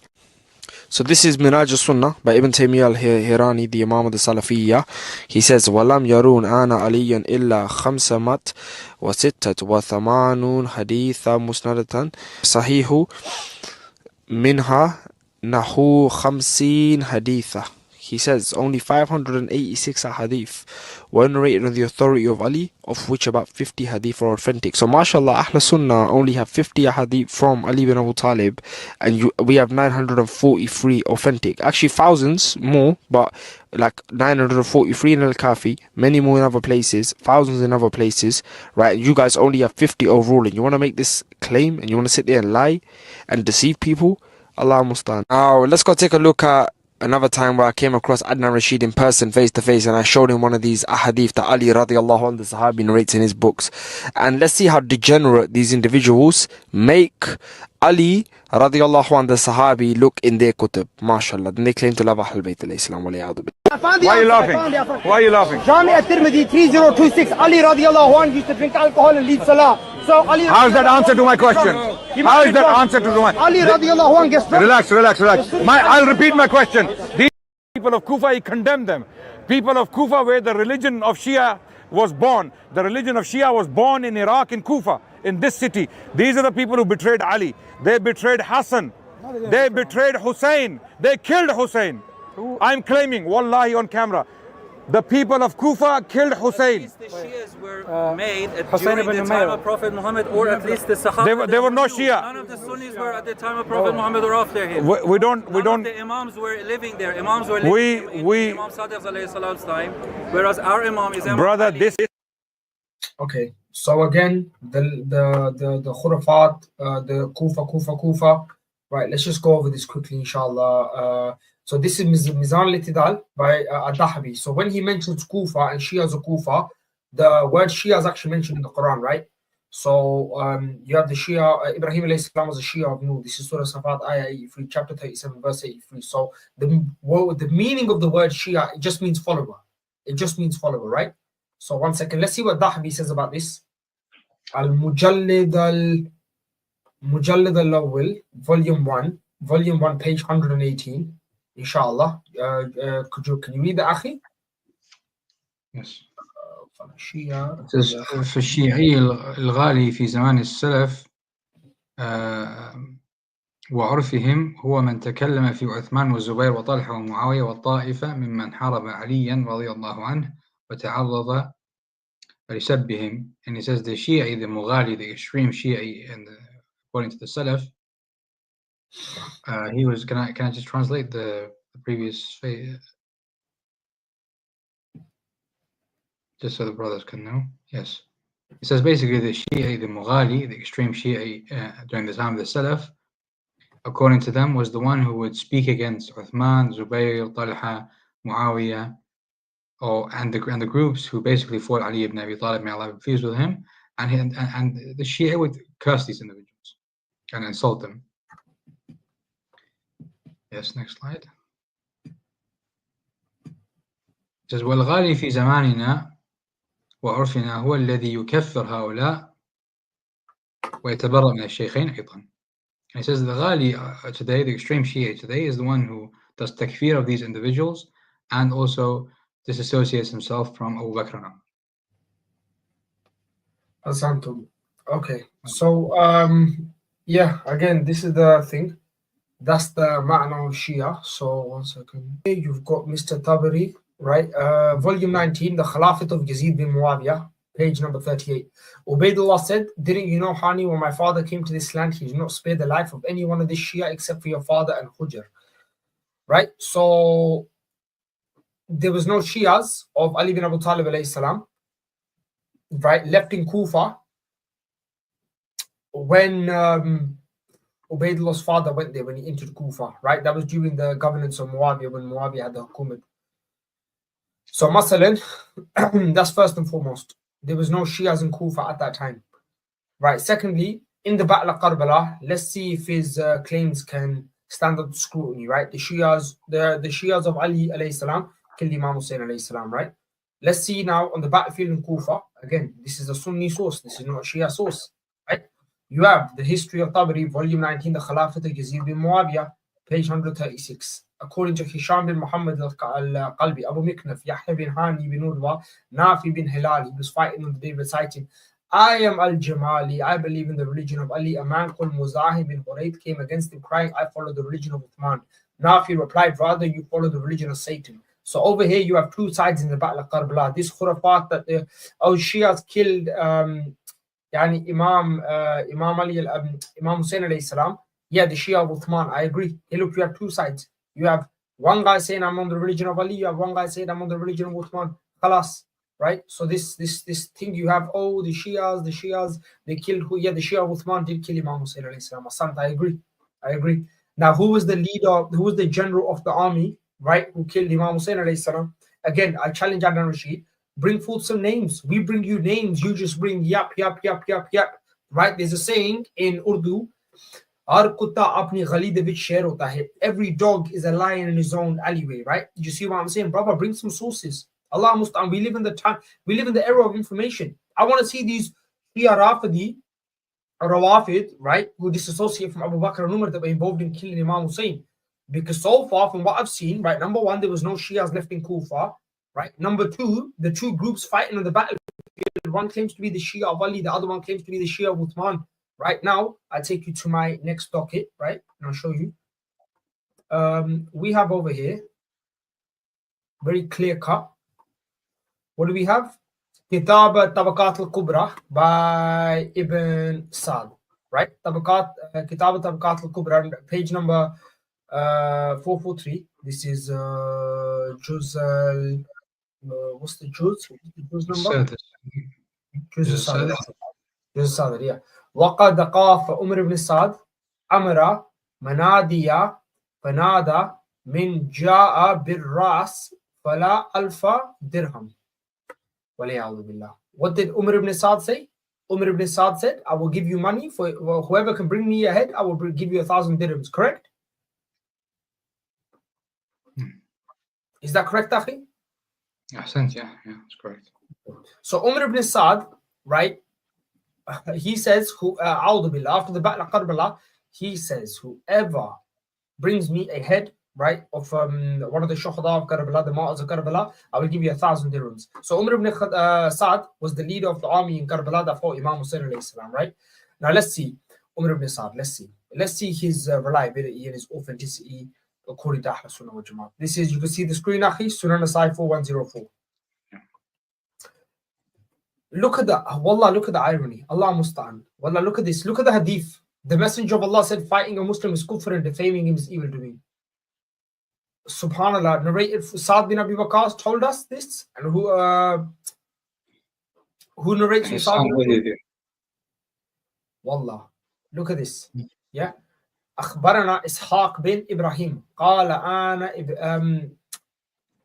أنبأنا عبد الرزاق قال حدثنا معمر أنا أبي إسحاق أنا عمر بن سعد قال حدثنا سعد بن أبي وقاص from Rasulullah. Sa'd bin Abi Waqqas, the guy who killed the Prophet's family, yeah, the son of the Sunni Sahabi, Sa'd bin Abi Waqqas, the general of the army in Karbala, right, says fighting a Muslim is kufr and defaming him. Ahl Sunnah take hadith from this guy. Sunan Nasai 4104. Not only do Ahl Sunnah wal Jama'at take a hadith from this individual, yeah, what I'm going to show you next, bro, it might be disturbing for some people to watch. It may be shocking for other people, but you shouldn't be surprised. This is the religion of Ahl Sunnah, and this is going to take me on to my next point afterwards, right? Who is Hussein? His mother is Fatima, the lady of heaven, the leader of the women of paradise. Who is Hussein? His father is Ali bin Abu Talib, the cousin of the Prophet sallallahu alaihi wasallam, right? The door to the city of knowledge, right? Who is Hussein? Him and his brother Hassan alayhi salam are from the leaders of the youth of paradise. This is Hussein. And who is Umar ibn Sa'd? Umar ibn Sa'd was the leader, was the general of the army that killed Imam Hussein on the plains of Karbala. Tayyib, he's the one that killed the grandson of the Rasulullah sallallahu alaihi wasallam.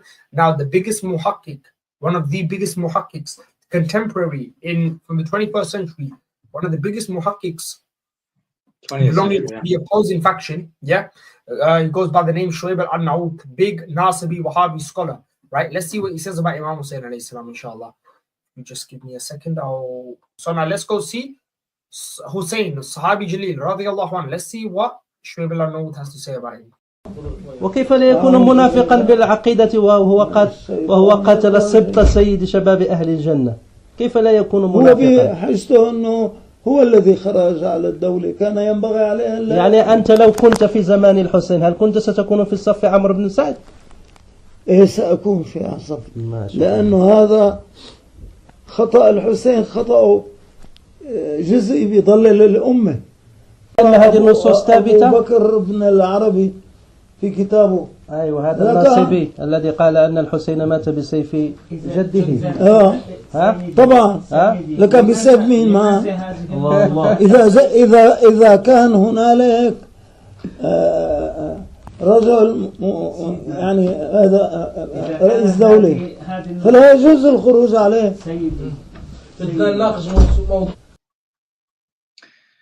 He's justifying the killing of Al-Hussein salawatullahi wa salamu alayhi. And who does he say? Well, who does he say he would be with? Yazid. He said I would be with Umar bin Sa'd, basically. So don't believe in these people. Don't believe in this sophistry. This is Shuaib al-Arnaout. This is not Adnan Rashid in Speaker's Corner, right? Woof, woof, woof. Okay. This is not some Sunni imam in a local mosque. This is from the top ulama of the ulama of the ulama of Ahl Sunnah wal Jama'at.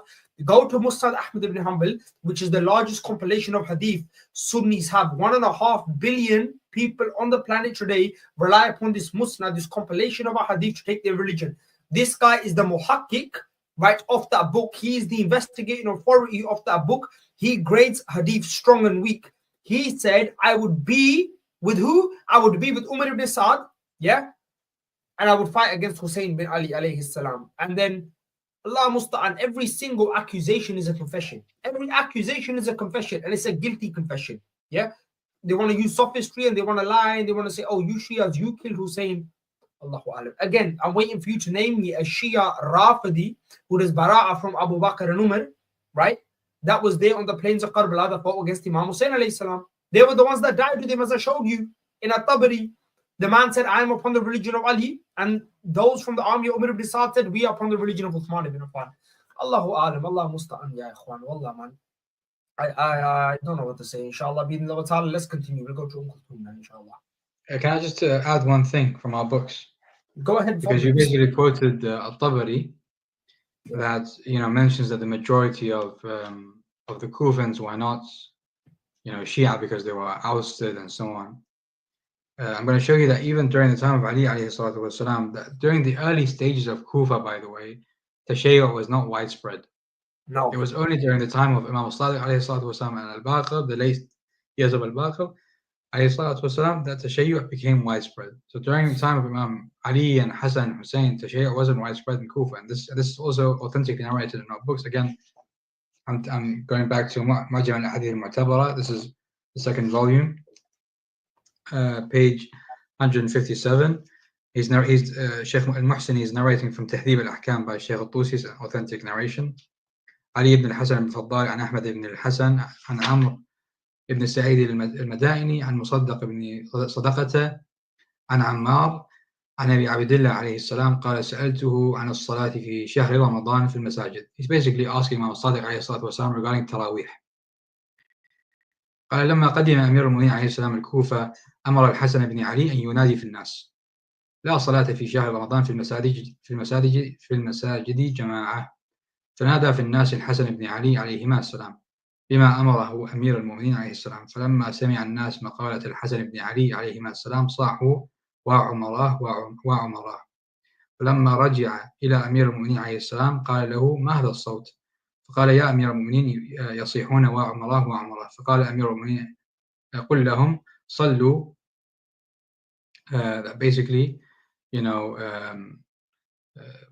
keep your prayer. I mean, if you don't want to listen to me, what can I do? لست عليهم بوكيل ولست عليهم بمسيطر, as Allah Azza wa Jalla says. You don't have any physical control of them. If they don't want to listen to you, then don't enforce yourself upon them. Again, I'm going to translate a bit so some people who don't speak Arabic can get the context. Basically, Imam Sadiq alayhi salatu wasalam in an authentic narration states when Ali came to Kufa, he ordered his son tell people there's no more Tarawih prayer in Ramadan. That has to stop. Imam al-Hasan alayhi salatu wasalam, the son of Imam Ali, went to the mosques and he started telling people there's no more Tarawih. This is a bid'ah. When the people heard this, did they say, yes, okay, we are Shia, we listen to Ali? No, they said, wa Umar. They began chanting the name of Umar ibn al-Khattab, that Ali ibn Abi Talib is changing the tradition of Umar ibn al-Khattab. Then Ali said, what is this, all this noise? Then his son Hassan said, they are protesting. They want the traditions of Umar. Then Ali said, let them be. I mean, what can I do? La amra liman la yuta', as they say, right? If people don't wish to obey me, then I can't do anything. And this is the historical reality of Kufa. That during the time of Ali, majority of them are not Shia theologically. Hassan, Hussein, generally speaking, Tashayyu' became more widespread during Imam Sadiq's time, Imam al-Baqir's time. Tashayyu' in reality was more staunch in Medina, with the likes of some Sahaba and Tabi'een, who then made hijrah to Kufa, right? So Tashayyu' is not as widespread as people think it was during that time. Very, very few people were Shia. Tashayyu' became more widespread during the time of Al-A'yan, who spread Tashayyu'. So this is a clear evidence that the army of Kufa that went to kill Imam Hussein were not Shia. And as our brother mentioned, the general was Umar bin Sa'd. Another general from the Levant, from Sham, Hussein ibn Numayr. Is he also a Shia? I mean, this is ridiculous. It becomes a parody, basically. That's it. Okay, طيب. So just for the sake of multiplicity, I've got Tariq al-Madinah al-Dimashqiyah by Ibn Asakir, where Imam Sadiq alayhi salam visited Najaf, You know, this guy's made this claim before, right? Yeah. Imam Sadiq was a Sunni Imam. Imam Sadiq is a Sunni Imam. Ahl Sunnah. Okay. Ilal Marifat wa Rijal. Yeah, Yeah? he was definitely a Sunni Imam Sadiq. He was. Imam Sadiq was a Sunni. We are the Ahl Sunnah. Asante, yeah. As Sayyid Tijani Samawi says, I have his book here, Hafidullah wa Ta'ala, the Shias of the real Ahl Sunnah. But they claim the Umari Jamaat, the followers of Abu Bakr wa Umar, they claim that Imam... Our brothers, yeah. Yeah, Asante, our brothers and sisters, of course, from Ahl Qibla, from the opposing faction. They're misguided, but they still are brothers in Islam, even though they're misguided. But no problem. Well, obviously, we mean it with love and sincerity. We don't mean it from a place of hostility. Imam Jafar Sadiq, alayhi salam, was what? He was a Sunni Imam, yeah? MashaAllah. He belongs to you guys, yeah? Okay. So this is Ilal Marifat al-Rijal, yeah? By Ahmad ibn Hanbal, right? Yeah. What does he say about Imam Jafar? Does he say great scholar of Ahl Sunnah? He says, Wa Jafar bin Muhammad da'if al-hadith muddarab. He says, Jafar bin Muhammad da'if al-hadith. Da'if al-hadith. Yeah, muddarab. Yeah, da'if. Da'if is rejected. He's saying we reject Jafar Sadiq in a hadith totally. So how are you saying Jafar Sadiq is your Imam? He belongs to your sect. But then Ahmad ibn Hanbal is saying is Munkar hadith. You guys reject him in a hadith. Allah musta'an. And then what's the other claim this guy makes? Imam Jafar Sadiq never visited Kufa. Okay. Again, wallah, another lie. I'm convinced this guy, he's senile. Anna Rajulan Yahjur is starting to become delirious and old and senile because, bro, this again, very embarrassing. Tariq Madinat al-Damashq is where I take you to next, inshallah. Give me 1 second, akhi. But Tariq Madinat al-Damashq by Ibn Asakir, right? This is Al-Juz al-Thamin Ashar, right? Yeah. This is print, okay. Dar al-Fikr, print Dar al-Fikr, yeah? By Ibn Asakir, yeah? Juz al-Thamin Ashar. So this is page number 136. What do we have? Khalid bin Abdullah al-Qasri, قال باث al-Mansur ila Jafar bin Muhammad bin Ali bin Hussein alayhim as-salam. Go ahead. Yeah, وأمه فروة بنت القاسم بن محمد بن أبي بكر قال فلما أقبلت به إليه والمنصور بالحيرة وعلونا النجف which is basically near Kufa. At the outside of Kufa. So he says Imam Sadiq has never been where? He says Imam Sadiq alayhi salam has never been where? He's never been Kufa. He's never been Kufa. Right, Najaf is right next door to Kufa, bro. Tariq Madinat al-Damashq by Ibn Asakir. This is not a Shia book. This is a famous book of history, Sunni history, right? He says Imam Sadiq alayhi salam went where? Najaf, inshallah. Nazala Jafar bin Muhammad. Go ahead, Ahi, carry on. Yes. وعلونا النجف نزل جعفر بن محمد عن راحلته فأسبغ الوضوء ثم استقبل القبلة فصلى ركعتين ثم رفع يديه قال رزام فدنوت منه فإذا هو يقول اللهم بك أستفتح وبك أستنجح وبمحمد عبدك. Now he's doing توسل. وبمحمد عبدك ورسولك أتوسل اللهم سهل خزونته وذلل لي صعوبته واعطني من الخير أكثر ما أرجو واصرف عني من الشر أكثر مما أخاف. Subhanallah. So 1 second, akhi, yeah? And this is the footnote, inshallah. Madinati Khan ala Thalid Amil min al-Kufa ala مدينة كانت على 3 أميال من الكوفة على موضع يقال له النجف. Now أميال, again, it can be translated as miles, but I think perhaps, 3 miles. He's saying it's 3 miles. Yeah, something like this. Yeah. I mean, it's basically close to Kufa. So this claim, Imam Jafar Sadiq was a Sunni and he never went to Kufa. And yes, that's correct. Imam Jafar Sadiq today is buried in Medina al-Munawwara, right? However, Imam Jafar Sadiq, the same Imam Jafar Sadiq, Ahmad ibn Hanbal says he's da'if hadith. We don't, Ahl Sunnah don't take hadith from him. Bukhari doesn't narrate a single hadith from him.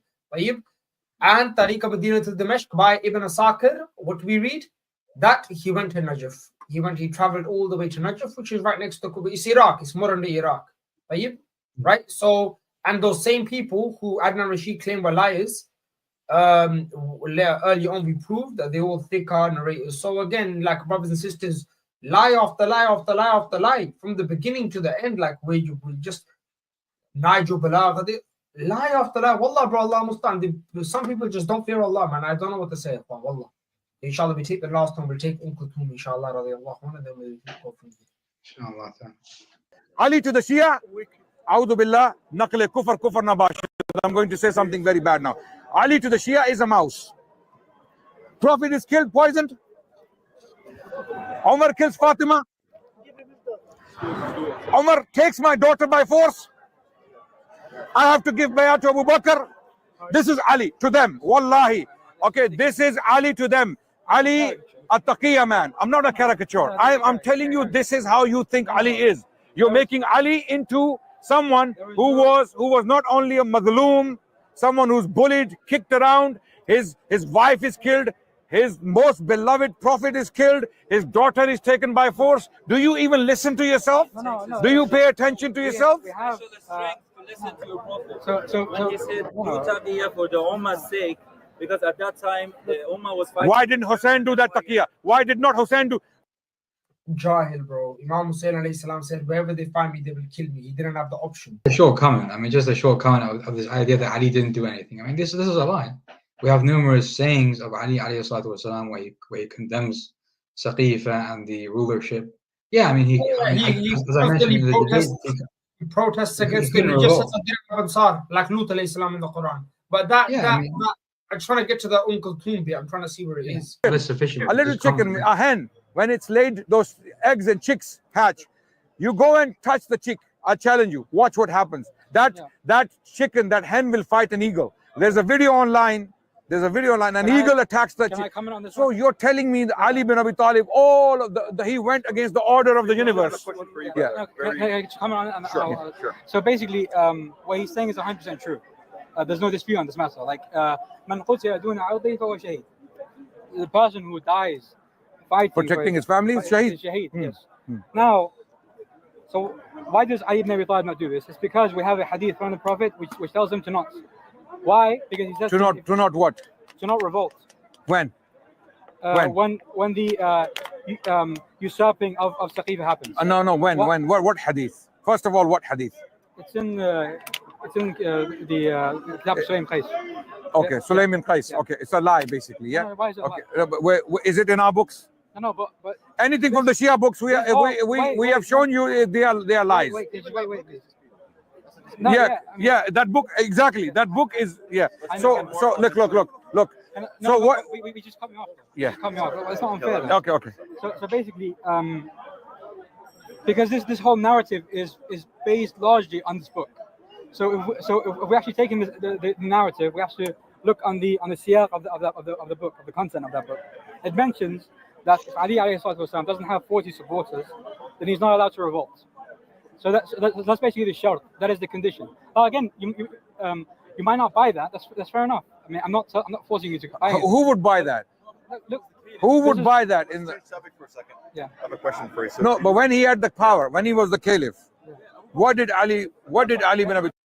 Okay, so we're gonna go over Kulthum now, inshallah. Yeah.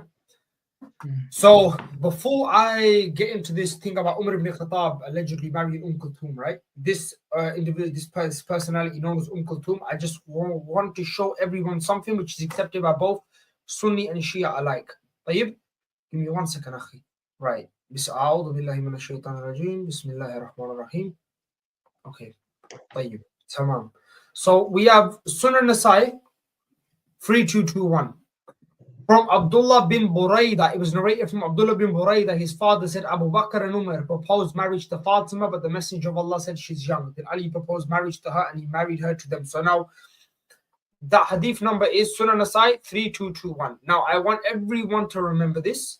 And don't show the screen, brother, please. Yeah, no, it's clear. Yeah, Asantum. I want everyone to remember this. Abu Bakr and Umar are too old to marry who? Abu Bakr and Umar are too old to marry Fatima. Umar is too old to marry Fatima. but somehow, some way, he ends up marrying Fatima's daughter. Aqlan, yeah? That's not my end all. That's just, I want people to remember this, yeah? From the beginning to the end. This thing which you guys are trying to force as a virtue for Umar ibn Khattab, nobody claimed, none of your scholars have claimed it as a virtue for Umar. Ibn Taymiyyah wrote close to 10 volumes trying to refute Shias, trying to refute Alama Hilli, rahmatullahi alayh. Yet never once does he mention the marriage of Kulthum and Umar. Why? Why is that? Why have not, which scholar of Ahl Sunnah mentions the actual marriage and the details of the marriage as a virtue? From the Mutaqaddameen, from the main ulama, the Hafid, the Hadith, etc., the major authorities, none of them have. Now I'm going to show you why. Now, before I get into that, I want to mention a couple of things, inshallah, yeah? To our brothers and sisters watching, okay? I want to say Asul. You have the Asul of Saqifa, and you have the Asul of Ahl Bayt alayhim salam, yeah? Okay? You have Asul, because everything is about principles, right? You see what I'm saying? Everyone has guideline principles. Now, let's go to Sahih Muslim 1846a. There's no point in me sitting and telling you what the Asul of Ahl Sunnah is. Let me show you from the authentic Masadir. So this is Sahih Muslim, Hadith number 1846a. Hadith number 1846a. Go ahead. No problem. What's the chapter heading? Obeying the people of authority. Obeying the ruler. Obeying the people of authority. Even when your rights are taken. Obey the ruler even if they withhold the people's rights. It's been narrated on the authority of Al-Qama bin Wa'il al-Hadrami, who sent the tradition from his father. The latter said, Salama bin Yazid al-Jawfi asked the Messenger of Allah, what do you think if we have rulers who rule over us and demand we discharge our obligations towards them, but they do not discharge their own responsibilities towards us? What do you order us to do? The Messenger of Allah avoided giving any answer. Salama asked him again. He avoided giving any answer. Then he asked again. It was the second time or the third when Ashad bin Qais, right, pulled him aside and said, listen to them and obey them, for on them shall be their burden, on you shall be your burden. Muslim 1846a. Next the hadith. Muslim 1847b. Right, again, read the chapter heading. This is the principle of Ahl Sunnah. When Ahl Sunnah say, Ali radiallahu anh gave bay'ah, Ali radiallahu anh done this, Ali radiallahu anh done that. Habibi, according to you and the principles of your religion, right, you have to obey the Amir, the obligation of staying with the Jamaat of the Muslims when fitna appears, the prohibition of refusing to obey and of splitting away from the Jamaat. It's narrated through a different chain of transmitters on the authority of Hudayfa, who said, the Messenger of Allah said, no doubt we had an evil time. Allah brought us a good time through which we are now living. Will there be a bad time after this good time? The Prophet said, yes. Will there be a good time after this bad time? He said, yes. Upon there will be leaders who will not be led by my guidance, who will not adopt my ways. There will be among them men with the hearts of devils in the bodies of human beings. Masalan, Ikhwan, I have a question. If we know the ayah of the Quran, Bismillahir Rahmanir Rahim, وَلَا يَحْكُمْ بِمَا أَنزَلَ اللَّهُ فَأُولَٰئِكَ هُمُ الْكَافِرُونَ فَاسِقُونَ ذَلِكَ. If someone does not rule by the sunnah of the Prophet, if that person is not a kafir, they're a fasiq or a dhalim, correct? And if someone that has the heart of a devil, can this person be a mu'min? No. But let's see now what the Nabi sallallahu alayhi wa sallam, according to Ahl Sunnah, according to the Asul and Qawaid, says. There will be leaders who will not be led by my guidance. They won't adopt my ways. They'll have the heart of devils in the bodies of human beings. قُلُوبُهُمْ قُلُوبُ الشَّيَّاطِينِ فِي الْجُثْمَانِ إِنسٍ. Okay? What should I do? What should I do? What should all of us do, right? After the passing of the Nabi sallallahu alayhi wa sallam, according to Ahl Sunnah wal Jamaat. What should Ali radiallahu anh, the Sahabi, do when his daughter is taken and his Khilafat is taken and his rights are usurped? The Messenger of Allah said, if you live in that time, listen to the Amir and carry out his orders, even if your back is flogged and your boat is snatched, you should listen and obey. Sahih Muslim 1847b, the chapter heading is the obligation of staying with the Jamaat. So before you come, the Shias, and say, oh, Ali gave bay'ah, Ali, his daughter was taken, he done nothing. Ali did this, Ali did that, Ali did fulan, Ali, yes, Ali radiallahu anh, according to your masadir, according to your authentic text, right?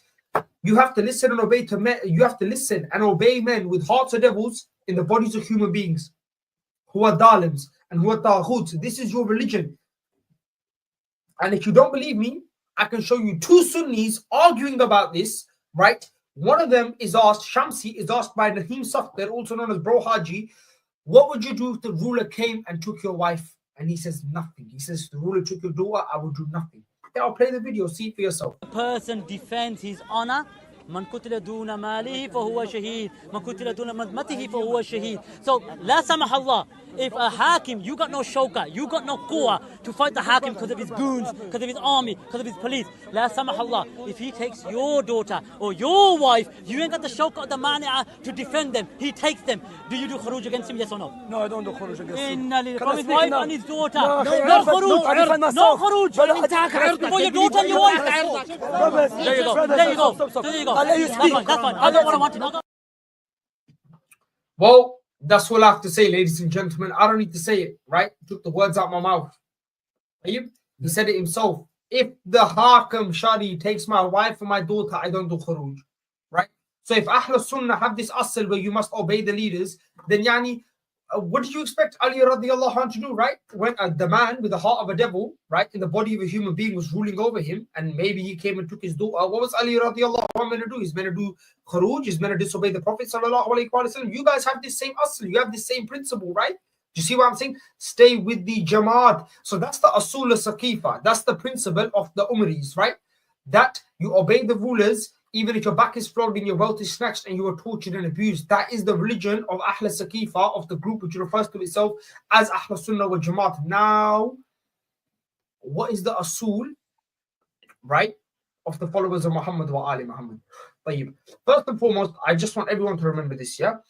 The prophets of Allah, Anbiya Allah and Awsiya Allah, salamullahi alayhi, all of them, right, they work with a mantiq, a logic, which we don't understand. Now, I've mentioned this in prior videos before, right? For example, in my Fatimiyya video, I mentioned this before, yeah? You can go over it and check it again. Anything you found Imam Ali alayhi salam doing, there's a precedence for it in the seerah, in the life of the Nabi sallallahu alayhi wa sallam, or in the life of the prior prophets alayhi salam, because they all work on one divine will.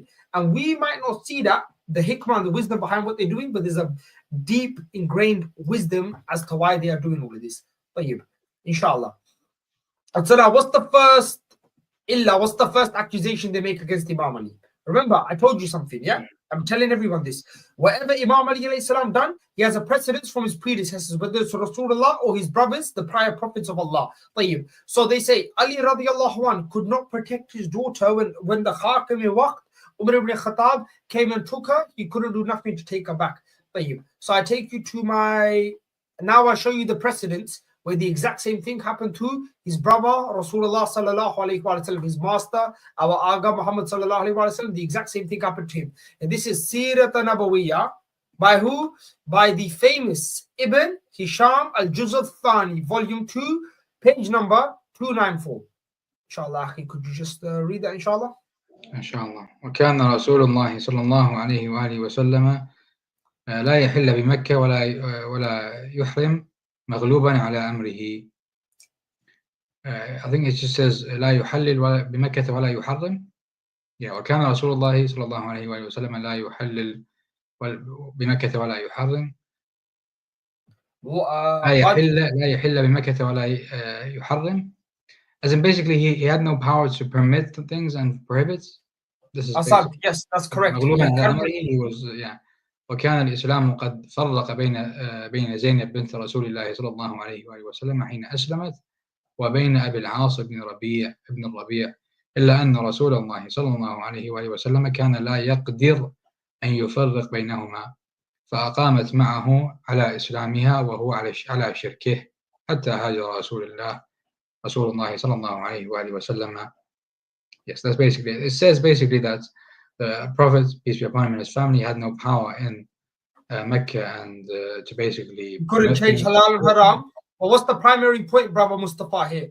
Imam Ali alayhi salam, right, couldn't save his daughter from the Taghut, Umar ibn Khattab. Rasulullah couldn't save his daughter Zainab bint Muhammad from the Kuffar of Mecca. Is the Rasulullah a coward?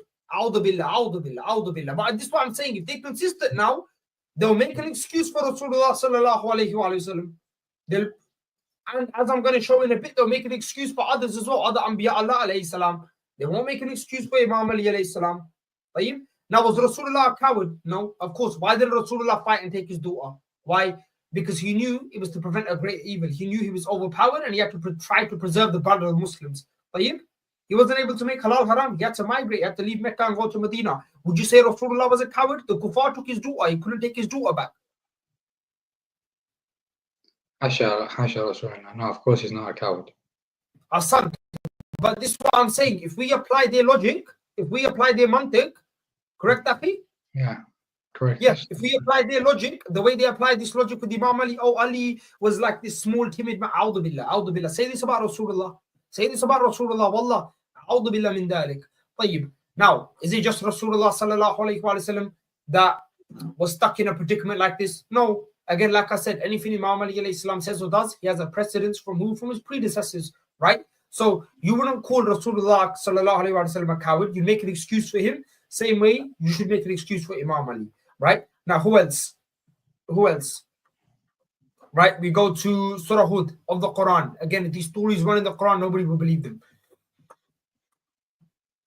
Bismillah ar-Rahman ar-Rahim. وَجَاءَهُ قَوْمُهُ يُهْرَؤُونَ إِلَيْهِ وَمِنْ قَبْلُ كَانُوا يَعْمَلُونَ السَّيِّئَاتِ قال يا قوم هؤلاء بناتي هن أطهر لكم فاتقوا الله ولا تخزوني في ضيفي أليس منكم رجل رشيد صدق الله العلي العظيم قالوا لقد علمت ما لنا في بناتك من حق وإنك لتعلم ما نريد قال لو أن لي بكم قوة أو آوي إلى ركن شديد. Lut alayhi salam, homosexuals came to his house to fight him. Homosexuals came to the house of Nabi Lut alayhi salam to fight him. Did he say to them, I'm going to fight you? He said, no, take my daughters, they are better for you. طيب? The homosexuals said, no, we don't want your daughters. Then what did Lut alayhi salam say? He said, only if I had the strength to support us to fight you. So when Lut alayhi salam says it, when Rasulullah sallallahu alayhi wa sallam says it, we make an excuse for them. When Imam Ali alayhi salam says it, all of a sudden, no. But what am I trying to draw here? What's the analogy I'm drawing? Lut alayhi salam, Rasulullah sallallahu alayhi wa sallam, Imam Ali alayhi salam, all Anbiya, awsiya Allah, they work upon a divine will, which sometimes we don't understand. Mantaqi turabi, the logic of the world, the logic of the dunya, it doesn't allow us to comprehend why they're doing something for a greater good. Do you see what I'm saying? Like no righteous man today would give his daughter to homosexuals. But are you more righteous than Nabi Lut alayhi salam? No, you're not. You see what I'm saying? If pagans had your daughter held hostage in another city, you would fight tooth and nail to take your daughter back, right? Correct? Rasulullah didn't. Are you questioning Rasulullah's integrity or his rujulu or his manliness? A'udhu billah wa la'udhu billah. If you do this, this is like hada kufr. This is kufr. You can't do this. You see what I'm saying? However, these things occurred in history. These stories are written in the Quran, right? Now, we're going to go to the hadith. Firstly, I've explained the asl now. The asl of Saqifa is obey the ruler even if he's a taghut. Even if he's a taghut, yeah? Obey the ruler. Now, they may say Imam Hussein this and that. Imam Hussein alayhi salam tried to make peace until he had no choice left, okay? So the situation is totally different. Imam Hussein said they'll kill me when they find me with Abu Bakr and Umar, even in Kitab al-Sulaim. They said to Imam Ali alayhi salam, we'll respect you if you just accept our authority and leave us alone. So that was the shart, that was the condition. Now, I want to go over this hadith and I want to see where's the virtue for Umar ibn Khattab. And I want to show you why this is not virtuous for Umar ibn Khattab. This incident actually adds to his list of many crimes. This incident is actually one of the biggest evidences that Umar ibn Khattab is, this person was a, wallah, if you people loved Rasulullah, you would never ever mention this because you would know the aib nature of this marriage and how it took place, even in Sunni books. Even in Sunni books, and I challenge Sunnis, every single Shia watching this, go to every single Sunni. Say, you believe in Ali radiallahu anhu, you say your Ali is a lion, you say your Ali is a honorable man, God-fearing man. Well, why does he allow this to happen? And this is Musannaf Abdul Razak al-Sanani. Musannaf Abdul Razak al-Sanani, for those of you who don't know, Abdul Razak al-Sanani is who? Ustad Bukhari, a Muslim. Tayyib is the teacher of Bukhari, a Muslim. This is Al-Juz al-Sadis. Tayyib. Okay, hadith number 10353. Long story short, قال فضحب عمر فكشف Ansaqaha. What does that say? Umar ibn Khattab unveiled her shin, correct? Yeah. Unveiled her leg. So this is Umar ibn Khattab, the Khalifa, unveiling the leg of the grandchild of Muhammad sallallahu alaihi wasallam, who historical records, right, show would have been about 4 to 6 years old at this time. Yeah. And then she replies to Umar and she says, yeah, I would what? I would break your nose if you were not what? Amir al-Mu'mineen. The next hadith over, 10353. والله لولا أنك أمير المؤمنين لصككت عينك, which means if you're not the Amir al-Mu'mineen, the commander of the faithful, I would have struck your eye or hit your eye, basically. Why? What did Umar do that she would have struck his eye? What did he do? He was involved in non-consensual behavior, basically. So, non-consensual advancements. So Umar is not married to this girl, and he's sexually groping her. He's sexually harassing a young girl. Who's this young girl? The daughter of Ali, the granddaughter of the Messenger of Allah sallallahu alaihi wasallam. Is this a Shia book?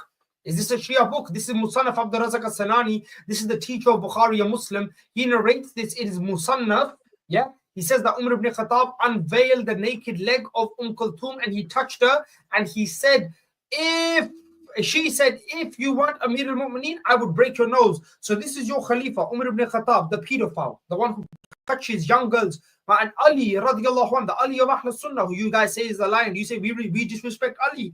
The Ali of Ahl Sunnah sends his young daughter, unmarried, right, to Umar ibn Khattab to get touched up. Would any man send his young daughter to another grown man, old enough to be her granddad, old enough to be her grandfather's father-in-law?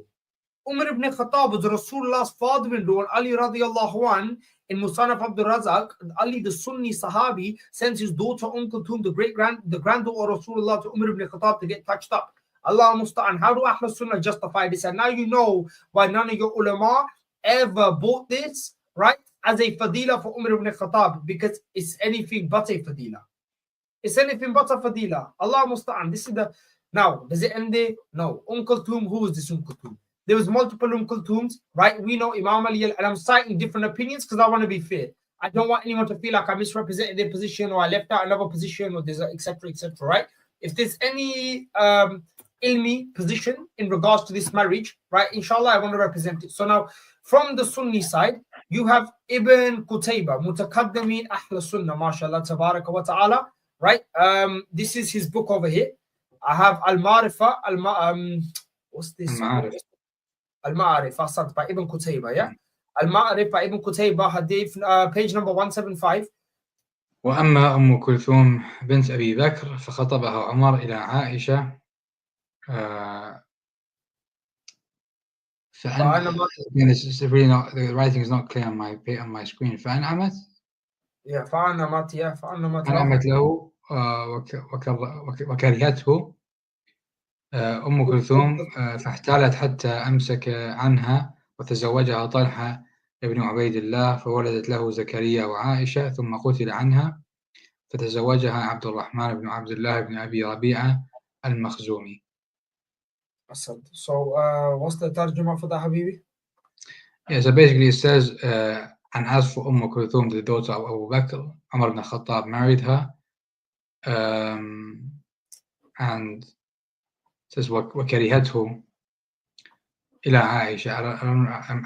I don't really know what Aisha has to do with this. It's a bit, the context is a bit confusing. It's Aisha's sister, and I think. Oh, okay, yeah, okay, but then in that way, yes, because it's Aisha's Asant. It's Aisha's sister, yeah. Makes sense, yes. It's Aisha's sister. So that's Ibn Qutayba affirms that it's Kulthum bint Abi Bakr. He believes this, by the way. I'm going to get to the Shia Hadith in a second.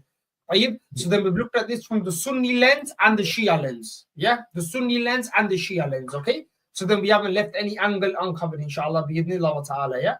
Now this is the original hadith I showed was from Abdul Razak al-Sanani. Yeah, Musannaf Abdul Razak, because that's the earliest source I can find, right? So I felt it relevant to show. Right now, this is, I'm going to show you Ibn Hajar, Hafid Ibn Hajar al-Asqalani. Yeah, Hafid Ibn Hajar al-Asqalani in his book. Yeah, this is Juz al-Thalith, volume 3. Let's see what he says. 1 second. Let's see what he says about this entire marriage, and let's see why he says this is very problematic. Now for Ahl Sunnah wal Jama'at. Let's see how Umar ibn Khattab, the Khalifa of Ahl Sunnah, mashallah. Let's see how this Khalifa of Ahl Sunnah opened the door for what? Pedophilia. فائدة, he says an important point.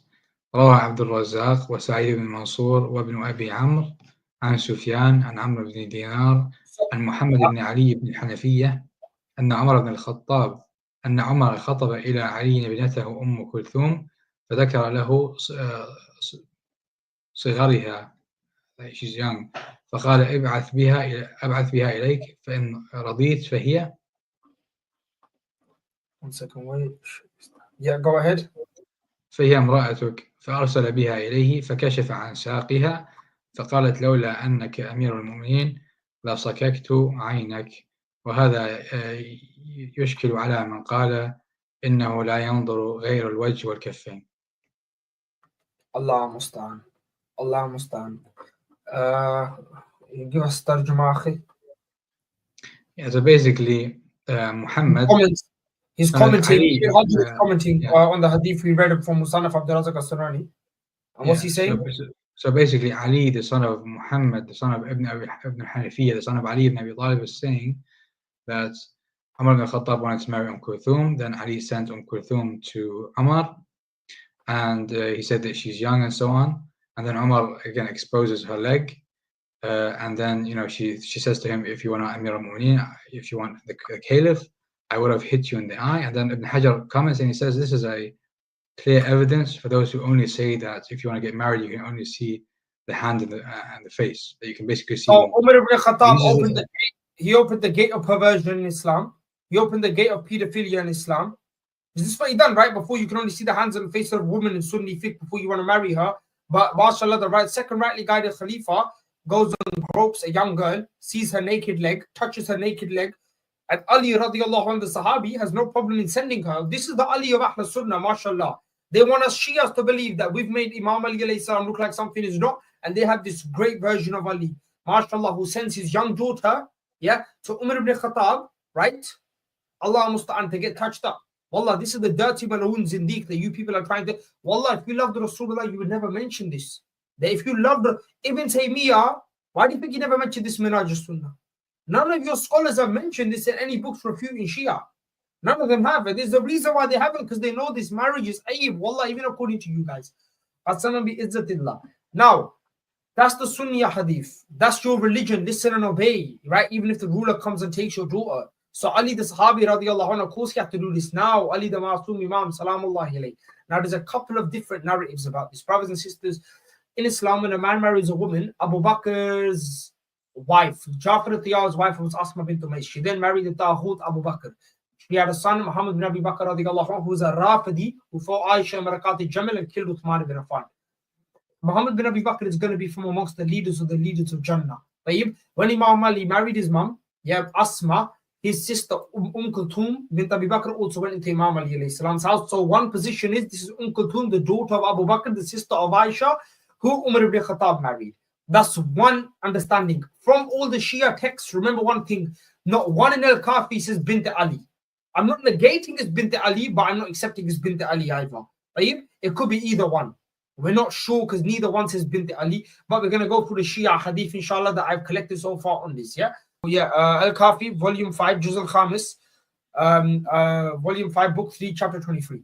Regarding the marriage of Kulthum, it was an honor coerced from us. Inna dhalika farajun ghasibna, khasib, so it was a faraj that was taken from us, an honor that was taken from us. Again, Kulthum, yes. Kulthum bint Ali, no. Not confirmed, Al-Kafi, Volume 1. The Imams know when they will die, and they die voluntarily. Amir al-Mu'mineen knew his assassin the night of being murdered and the spot where he will be murdered. It's his words on hearing at the house. These are the cracks that will be followed by the lamentation. Also the words of Kulthum, his daughter. Again, it doesn't say bint Ali. Daughter is bracket marks. Remember, I'm not negating it could be Ali, but I'm not propagating it's bint Ali either. Would that you pray inside the house and send someone else to lead the prayer in the mosque. So you have that. Now you have this Al-Kafi, Volume 6, Book 2, Chapter 46. The waiting period of a widow with whom he has gone to bed, and where she must complete her waiting period and her obligations. Humayd bin Ziyad ibn Sama, Muhammad bin Ziyad, Abdullah ibn Sinan, Muawiyah bin Amr, who said the following: I asked Jafar Sadiq alayhi salam, The case of a widow, she must complete her waiting period in a home or wherever she wants.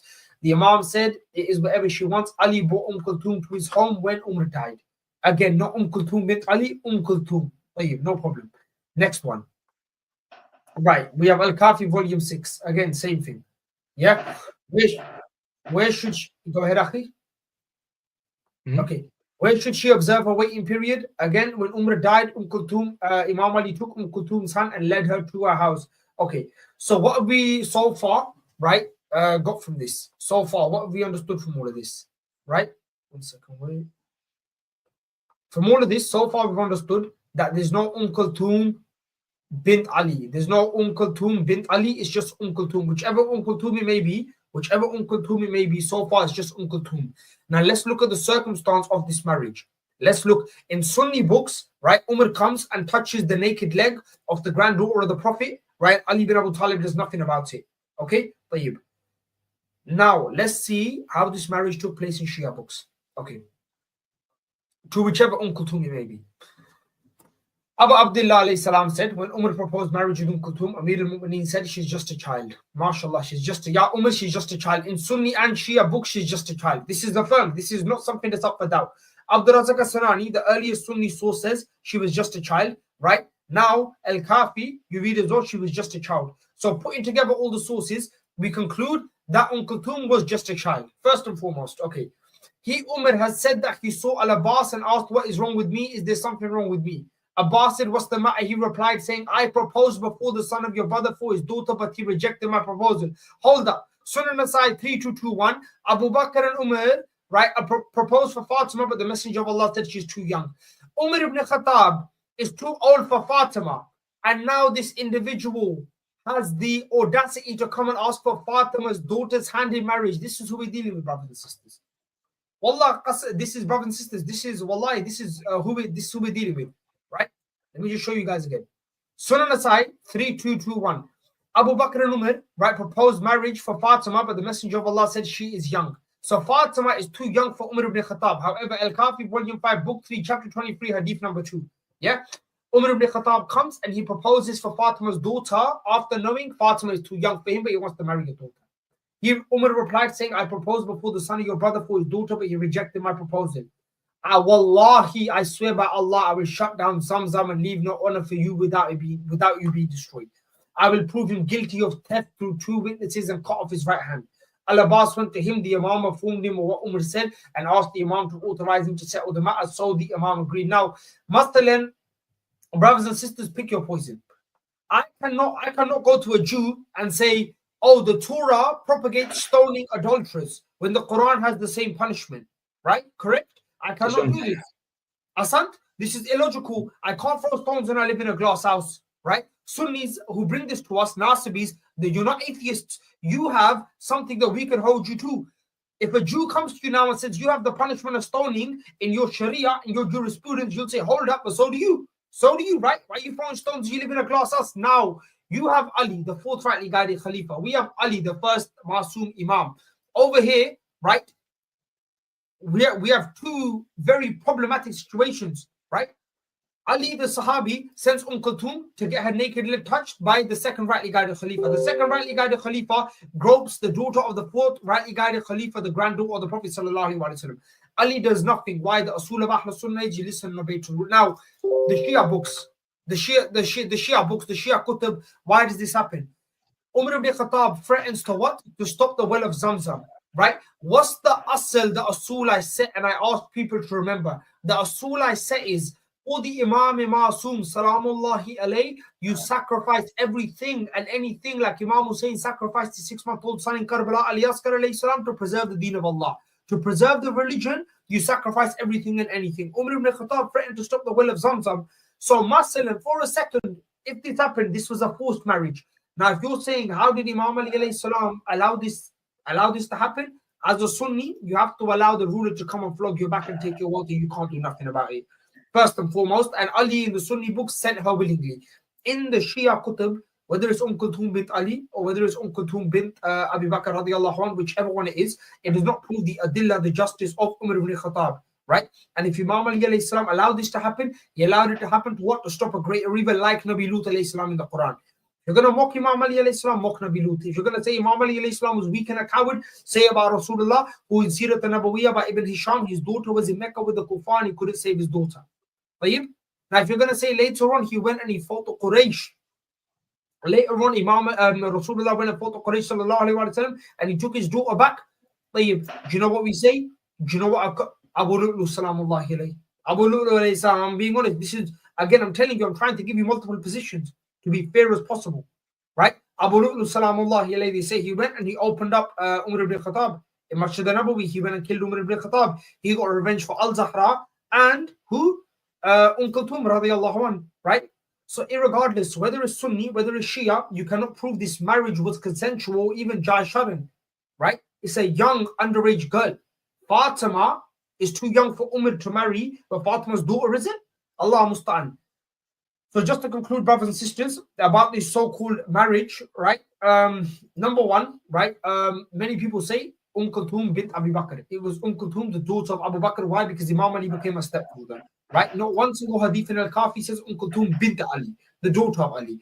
He had the hukm of a father over her because he married her mother, and her brother Muhammad bin Abi Bakr radiallahu anh was a rafidhi Shia of Ali bin Abu Talib. Right.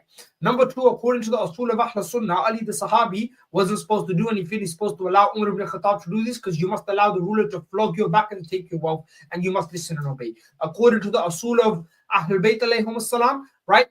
The Masum Imam, the Anbiya, the Awsiya Allah alayhi salam, they will sacrifice everything for the greater good to preserve the religion, to stop a greater evil from happening. And Imam Ali has a precedence from his brother Nabi Lut alayhi salam, who done the same thing in the Quran, Surah Hud 78-80. Right? Now some may say these were the women of the Ummah of Lut alayhi salam. The only Ummah Lut alayhi salam had was his daughters. Even his own wife was a kafra. Daraballahu mathala ladina kafra imra'atun. And the last thing is, they say, why didn't Imam Ali alayhi salam do anything in Shia books? Right? Because in Sunni books, Ali willingly sends his daughter away to get sexually abused. Shia books, like Rasulullah, later on fought the pagans of Quraysh. Imam Ali alayhi salam, he got Abu Lu'lu alayhi salam to go kill Umar ibn Khattab. Khalas, this is our understanding of all of this. This negates nothing. This proves nothing, right? Sahih Muslim 1757c for Tumani Qadi bin Atim al-Qadr Kha'in. Imam Ali still taught Abu Bakr and Umar to be lying, sinful, treacherous, dishonest. Okay? Imam Ali alayhi salam, he protected the killers of Uthman ibn Affan. Right? This is a historical fact. Malik al-Ashtar and Muhammad bin Abi Bakr. Imam Ali actually elevated them, right, to governors. Malik al-Ashtar, who Sunnis agree was involved in killing Uthman, Imam Ali made him a governor in Egypt. Okay? Imam Ali alayhi salam, the Shura Council of Umar ibn Khattab, refused to rule by the Sunnah of Abu Bakr and Umar. Right? When Umar ibn Khattab banned Hajj al-Tamattu, Uthman ibn Affan carried this one, and Imam Ali alayhi salam said, you forbid the Sunnah of the Prophet. So this proves nothing. This proves nothing. And as the brother had a couple of words to say as well, Brother Mustafa, what do you have to say about this marriage and everything? Yeah. This, how they try to propagate this? Yeah, it was, mashallah, very detailed and a lot of angles to it. Inshallah ta'ala, I'll just add one thing. I'm give my opinion on it. I just personally, I am of the opinion that this is the daughter of Ali alayhi salatu wasalam. This is my opinion.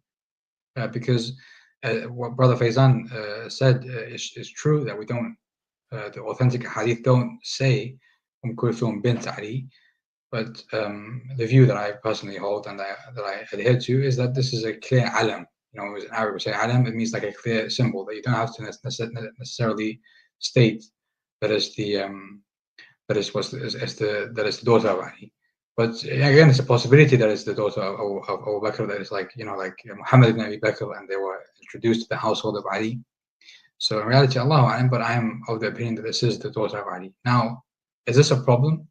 In any sense, I'm obviously not going to go and do the very detailed argumentation and evidence that our brother Faizan has presented. What I'll do is I'll make a comparison. And this is a verse from the Quran. I'll share my screen. So this is Surah Al-Tahrim.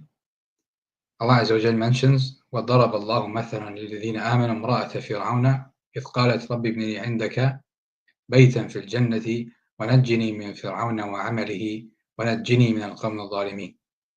So Asya bint Muzahim, We have a hadith from Rasulullah sallallahu alayhi wa sallam where he says, كَمُلَ مِنَ الرِّجَالِ كَثِيرٌ وَمَا كَمُلَ مِنَ النِّسَاءِ إِلَّا أَرْبَعٌ آسيا بنت مزاحم مريم بنت عمران خديجة بنت خويلد فاطمة بنت Muhammad sallallahu alayhi wa sallam. He says that many men reached the status of being complete, and a few women attained such, and amongst those few women who are complete, Asya bint Muzahim. Who was Asya bint Muzahim married to? She was married to Fir'aun, and she was getting abused by Fir'aun, where to the point Allah Azza wa Jal mentions in the Quran. This is not a hadith, by the way, so we can discuss sanad, chain. Surah Tahrim. Yeah, this is Quran, where she says, رَبِّ ابْنِي عِنْدَكَ بَيْتًا فِي الْجَنَّةِ وَنَجِّنِي مِنْ فِرْعَوْنَ وَعَمَلِهِ. Save me from what Fir'aun is doing to me, and from his acts, right? And the hadith, the books of tafsir mentioned that he eventually killed her. So if Asya, now this is the verse, I can stop sharing. So if Asya, alayhi salam, who is better than Kulthum, can experience being under an oppressor, the one who is lesser spiritually and the status of spirituality can also go through the same type of tribulations and trials. What's the problem? Why did Allah allow this to happen? Why did Allah not save Asya? Why did Allah not save her? Why? Yeah, why didn't Allah not save her? Yeah. This is it's a program of sacrifices, Ikhwan. Allah could have saved Imam Hussein alayhi salam and his family in Karbala. Allah could have saved Hamza alayhi salam in Uhud, correct? Hamza alayhi salam saved the Shuhda. Allah could have saved him. It's a program of sacrifices, Ikhwan. Right? You know, you who read the ayah in the Quran, قُتُلُوا فِي سَبِيلِ اللَّهِ, those who are killed in the way of Allah, don't say that they are dead, they are alive with Allah. That suffering, Allah will compensate you for in Yawm al-Qiyamah. But Allah will only compensate you for it if you went through it, right? To do what? Allah Azza wa Jal mentions, أَحَسِبَ النَّاسُ أَن يُتْرَكُوا أَن يَقُولُوا آمَنَّا وَهُمْ لَا يُفْتَنُونَ. Do people think that they can just say we believe and not go through trials and tribulations? Not be tested. Ahsan, you have to be tested. Exactly. Allah musta'an, ikhwan. So again, we bring them Umar ibn Khattab, 7 places in Bukhari. He calls the Prophet sallallahu alaihi wasallam ana rajulun yahkir. He questions the sanity of the last prophet sent by Allah to mankind. Yeah. He stands at the house of Fatima Zahra alayhi salam in Musannaf ibn Abi Shaybah with firewood. Yeah, threatening her and her infant children. Yeah. He Abu Bakr usurps the land of Fadq. Right. He bans Hajj al-Tamattu. He innovates a Taraweeh prayer. Umar ibn Khattab doesn't know the hukum al-tayammum. The guy doesn't know how to wash himself. Right? The guy innovates so much. He adds the as-salatu wala khayl nawm. He adds this into the adhan. You see what I'm saying, Ikhwan? He innovates in the religion. He bans muta. He does all these things. He innovates in the sunnah of Rasulullah. He bans the writing of a hadith. He commits all these crimes. And the one thing you attempt to bring redeem his character makes it even worse for him. Umar ibn Khattab is the one who opened the gate for pedophilia. He's the one who opened the gate for pedophilia. On Islam Q&A, wallahi, I swear by Allah, I'm not lying to you. When I researched this a few months ago, almost a year ago with some brothers, there was a guy on Islam Q&A, right, saying, am I allowed to, a potential spouse, am I allowed to touch her leg and stuff, right, before marriage? Because we have a precedence from our rightly guided Khalifa Umar ibn Khattab who done this with Kulthum bint Ali radiallahu anhu. The guy was being serious. And Islam Q&A, they had to seriously reprimand him and say, bro, please don't do that. And the guy's responding back to him saying, no, but we follow the sunnah of the Khulafa Rashidun. Like Umar is a rightly guided Khalifa and he done this. So why can't we do it? This is the man that opened the doors for pedophilia, for perversion, for sexual deviancy and degeneracy. Allahu alam. The fadila, Ibn Hajar al-Asqalani didn't see a fadila. Ibn Qutayba didn't see a fadila. Ibn Taymiyyah didn't see a fadila. Who tried to bring every single thing to respond to Alama Hilli rahmatullahi alayhi. Salamullahi alayhi, Alama Hilli, Allahumma salli ala Muhammad wa ali Muhammad. He never mentioned this in his book, Minhaj al-Sunnah, right? Why? Because there's no fadila. There's no fadila. Even you yourselves know, Ahl Sunnah, the scholars themselves knew that this marriage, it puts Umar in a very bad position, in a very bad light. In a very bad light. Anyways, brother Mustafa, thank you for your time. Thank you for your time. I appreciate it. You're welcome, bro. Of course, yeah. Alhamdulillah. Barakallah feek, inshallah. I think we've done good work, and I'm glad we exposed this individual and his lies. Again, like subhanallah, like anyone can sit there. Like I said, that's what they say in my language. In Urdu, they say every dog is a lion.